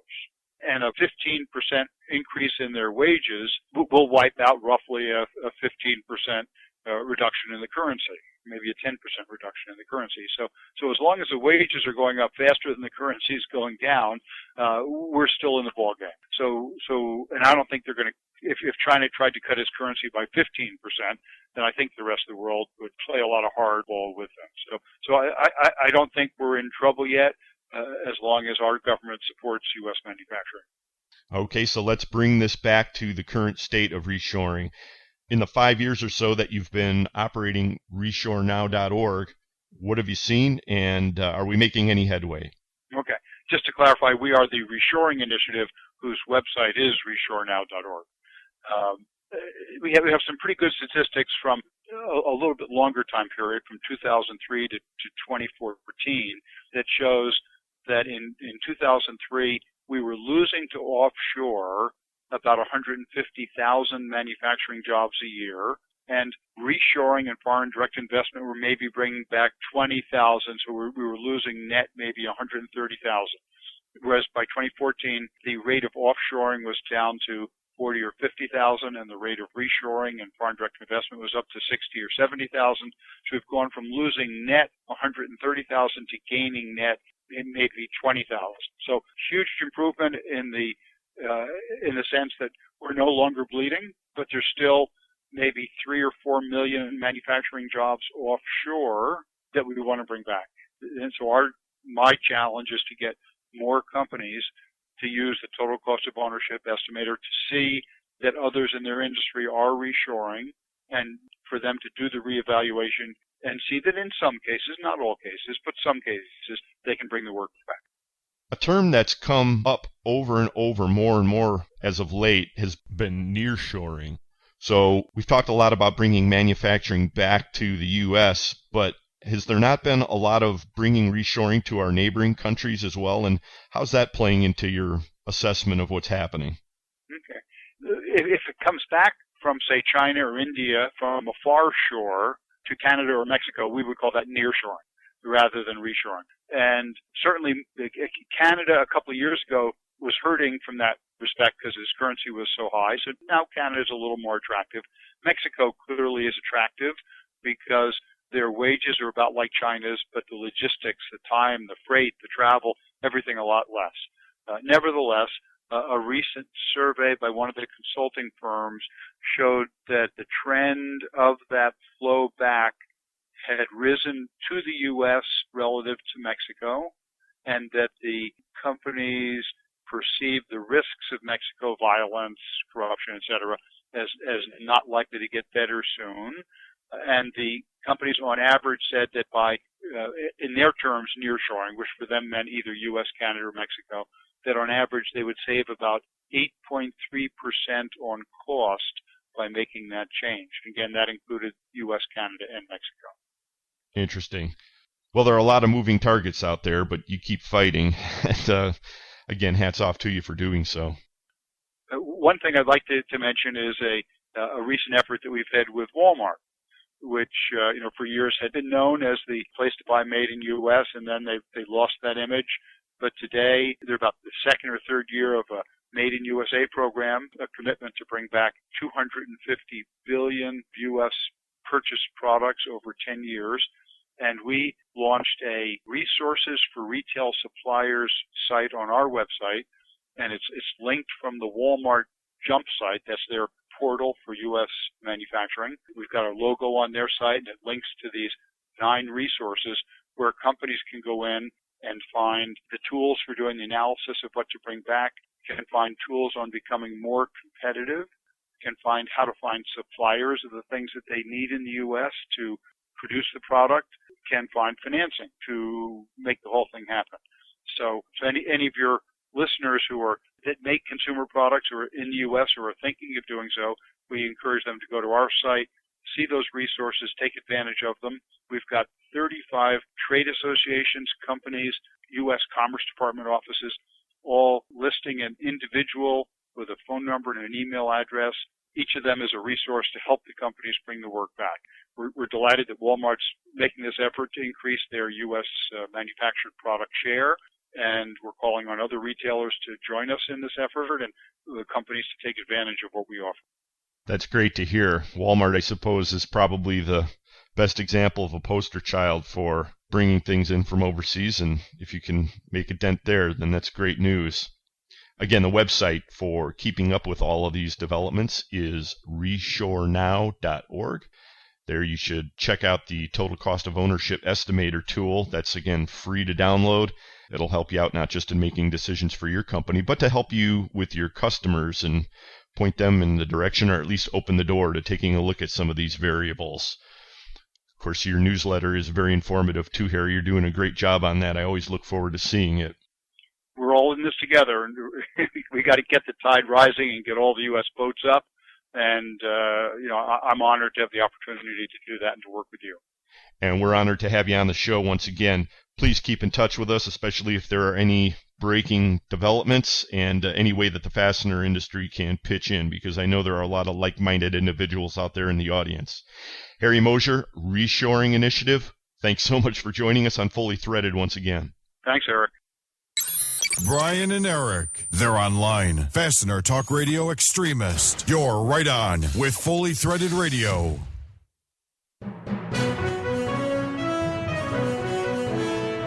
Breaking news. TrinityHardwareHQ.com has just announced they're dropping their minimum online order purchase to only $25. It's true. Earlier today, pure pandemonium broke out with all the rumors flying around Twitter, Facebook, Instagram, Pinterest, Tumblr, Snapchat, LinkedIn. However, it's now on TMZ, so we know it's the real deal. Government officials are urging citizens to immediately log on to TrinityHardwareHQ.com and take advantage of this unprecedented offer. Wait, this just in. We've just found out that THHQ has a new packaging facility in Muscatine. Our fact checkers are checking where that is, but we think it's Iowa. Wait, there's more. My source tells me that they've just restructured their purchasing department to streamline the process and bring the savings to their customers. I'm also being reminded that THHQ.com has over 30,000 varieties of fasteners, including package clamps and carriage bolts, a full assortment of plow bolts, and a list of services including packaging, kitting, and polybagging. We also offer hold and release options in pallet or quarter keg shipments, along with secondary services such as patching, machining, drilling, and more. Make TrinityHardwareHQ.com your one-stop shopping destination. Trinity, for parts done right. Since 1905, Buckeye Fasteners and the Ohio Nut and Bolt Company have been supplying the world with high-quality fasteners. Our standard product lines include weld fasteners, braided weld screws, leg levelers, self-clinching hardware, clevis pins, rivet nuts, and various other fastener lines, allowing us to support virtually all types of industries. We have complete custom manufacturing capabilities in low carbon, medium carbon, and stainless steel materials, and our quality systems are registered to ISO standards. Our on-staff engineering department can assist you with product development and provide total technical support. Our knowledgeable sales team members offer superior customer service and are here to answer any questions you may have regarding our products. Having a hard time finding a part? Let our sourcing specialists do the work for you to locate those items. We offer competitive pricing with typically smaller minimums and shorter lead times. To find out more about Buckeye Fasteners, please call us at 800-437-1689 or on the web at buckeyefasteners.com. Buckeye Fasteners, more than just weld. Are you tired of empty promises from software vendors? Are you paying for support that you're not receiving? Is it time for another paid upgrade? There is a solution. InSequel delivers quality software designed for the fastener industry at an affordable price with industry-leading support. Unlike other software companies, with InSequel, you purchase your software once. There will never be a paid upgrade. If you need assistance with anything, InSequel is there to help. When you call, you will always speak with a real person offering you quick and knowledgeable answers to your questions. Can your current provider say this? Quality software, affordable pricing, industry-leading support. Only InSequel can deliver all three. So why settle? Call InSequel Software at 877-446-9775 or visit www.inxsql.com. This is Roy Wilhite from Hanger Bolt and Stud, and you're listening to Fully Threaded Radio.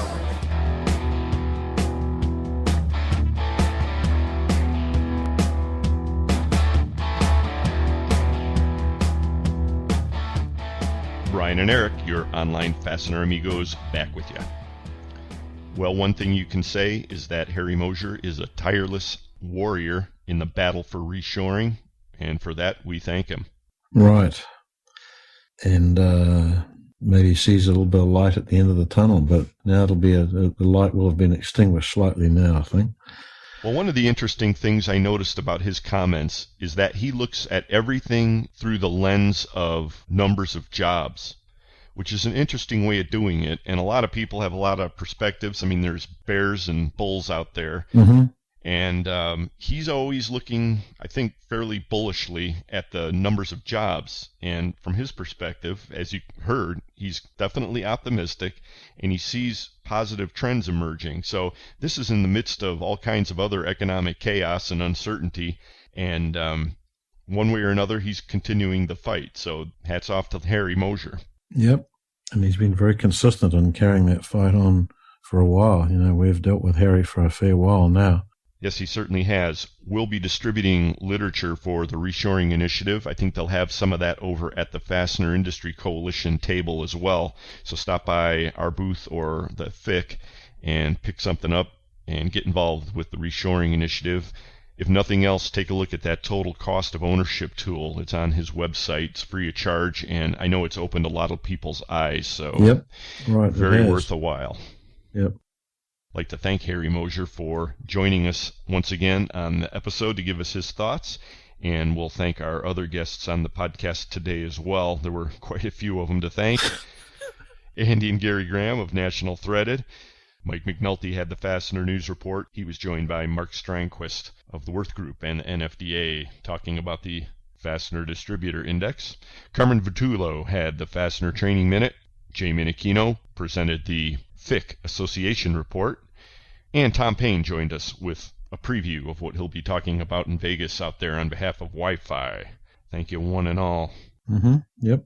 The title sponsors of Fully Threaded Radio are Stelfast, service you deserve, people you trust, it's Stelfast.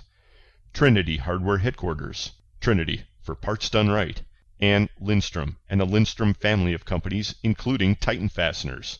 Lindstrom, by any measure. Fully Threaded is also sponsored by Buckeye Fasteners, Fastenal, Fastener Technology International, InSequel Software, Indy Industries, The Worth Group, Volt Industrial Plastics, and Solution Industries, home of Solution Man. We couldn't do it without you, and we couldn't do it without one and all listening in, so thank you, folks. Tell your friends if you're a road warrior. Hope this one was long enough for you. Or that you had a long enough flight or a long enough drive. That's right. Hey, you know, before we kind of get into our wrap-up segment here, I wanted to thank the traveling salesman, he of fastenerblog.net. He had a nice post. Of course, this one will probably be off the front page by the time you hear this, folks, but scan down the headlines a little bit. He gave us a nice little pub, and apparently, unbeknownst to you, you were speaking with the one and only traveling salesman while you were out there, Brian, in Nashville. I was, yeah. And that's a great blog, and he keeps going, kind of like Harry Moser. He's a warrior in the battle of fastener sales. So fastenerblog.net. Check it out. Get with us anytime at the email address ftr@fullythreaded.com. We're also out there on Twitter. The handle, Fully Threaded. So as we said, what was it, like 6 hours ago at the top of the podcast, Bri? Or half a lifetime. We wanted to take a look at who actually is listening to Fully Threaded Radio and share that with everybody. And how they're listening, or where they're listening. Right. And just recently, the ISP partner that we've been using for Fully Threaded Radio, our streaming and our connection to iTunes and so forth, made a little bit of statistical information available to us that we didn't have previously. And it's kind of interesting. I don't know if we can necessarily trust all the numbers, but here they are for what they're worth. As it turns out, with regard to how are you listening to Fully Threaded Radio, about 53% of you are actually streaming the show right from the FTR website using your desktop computer. And this is for the last 10 episodes, incidentally, folks. We can break it down in different ways, but 10 episodes are pretty much the most fresh, and they get the most activity. So 53% from the desktop, and coming in second, you'll be glad to hear this one, Brian. Steve Jobs groupie that you are, the Apple iOS has 33%. Okay. 6% of you listen directly through iTunes, and a mere 3% on your Android device. Well, as you know, there's lots of, despite all the stuff about Android, that is so much in line with statistics of how the percentage of Android devices that are used for business versus iPhones that are used for business. It's, about 95 to 5%. Why that is, I've never honestly been able to work out, because people I know who are right into their Androids. They're nearly as bad as the groupies that go with Apple stuff in their fervor. Right, it's like talking religion. Yeah, it's just not used for. It's used for something other than business. It's used for play or something other. Okay? Gaming. Oh, okay. But it's not for work. Right. Well, if you know anything about the market share of both of those platforms, it is a disparity. It doesn't seem to make sense, but I think these numbers really tell the tale. People who are using their phones for business are, by and large, using Apple. Yeah, I mean, the numbers of devices of Android wildly outnumber the iPhones, okay? Right. Now, plugging that back to the type of device, again, this is for the last 10 episodes, 54% are listening on their desktop, 40% are using mobile. I'm sure Andy and Gary would be happy to hear that. And then 5% on tablet, which I would almost consider mobile, so it's basically 45 to 54. I wonder what that other 1% are using, Bri. Oh, who knows? It's just the disparity in the numbers. I mean, there are other browsers, I guess. Well, we haven't gotten to that. I'll announce those now. Oh, the browsers, actually, are not surprising at all. Internet Explorer is still king.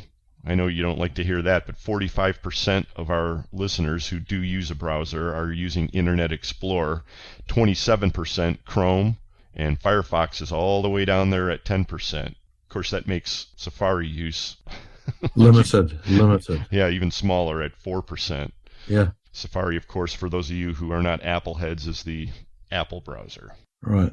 Probably more interesting than that, though, is when you take a look at geographically where our listeners are splayed.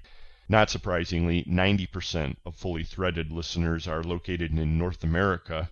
And can you take a guess what the second most heavy country might be? Or I guess it's continent, the way that it's listed on this particular graph I'm looking at. I would have thought Europe. Well, you're close. It's Asia with 5% of listeners. Again, this is over the last 10 episodes, with Europe coming in at a close third at 4%. And we've got some of your mates down under, Brian, with 1% coming from Australia. Okay. I think I pointed this out on the podcast a long time back, but the only continent we haven't been played on is Antarctica.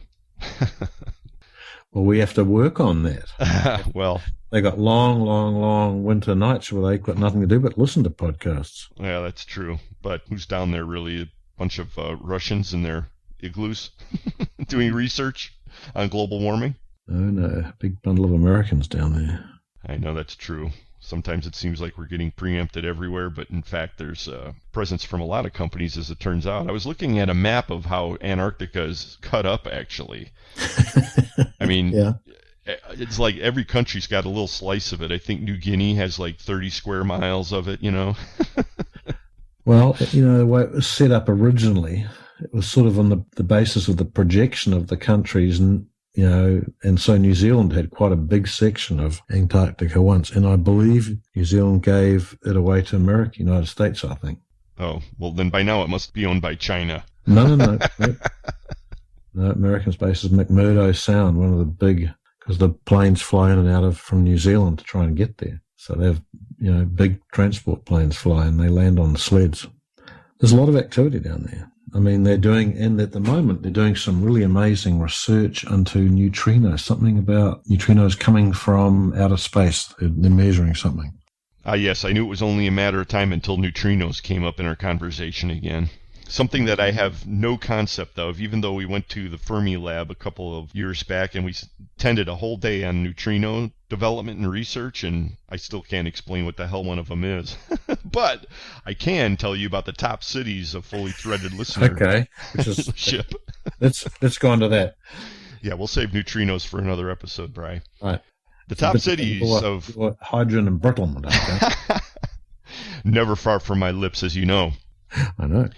The numbers here are probably the hardest to understand, and I think one of the reasons is because we have so many different listeners in so many different cities, and they kind of don't rank that well when you line them up. They don't give an accurate picture. Mm-hmm. But I'm going to tell you what our numbers say anyway. The top city for fully threaded listenership, drum roll, Pittsburgh, California.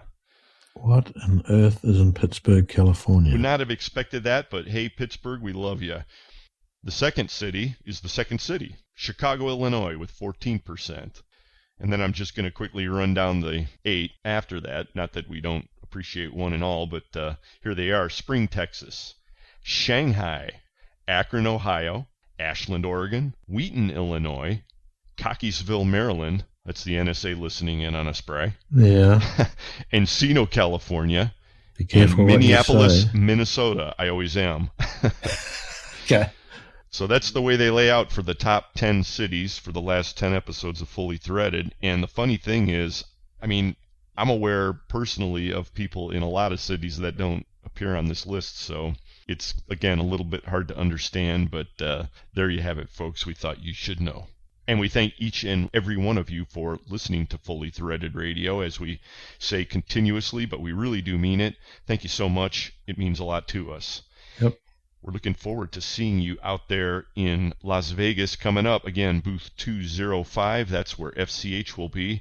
I'll be there along with Brian Musker, the lovely and talented Lynn Dempsey. Please stop by, say hello. We look forward to it, and we always have a lot of fun with our members who turn up, and even prospective ones and people who don't even want to be members. They all have an interesting take on how you can use the web to move products. So I look forward to it. I have a lot of fun at the show.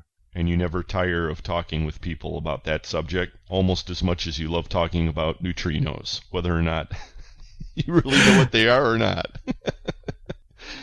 And one way or another, you're back from the Nash. We'll be in Vegas for the Bash, despite the FDI crash. And we're going to put episode 97 of Fully Threaded Radio with that in the can. Thought you were going to say trash. No, nothing appropriate on this episode, Bri. Righto. For Brian Musker, this is Eric Dudas. Thanks for listening, everyone. Get out there, sell some screws, and we'll talk to you next time. Right. That'll be after the show, I think. Right you are.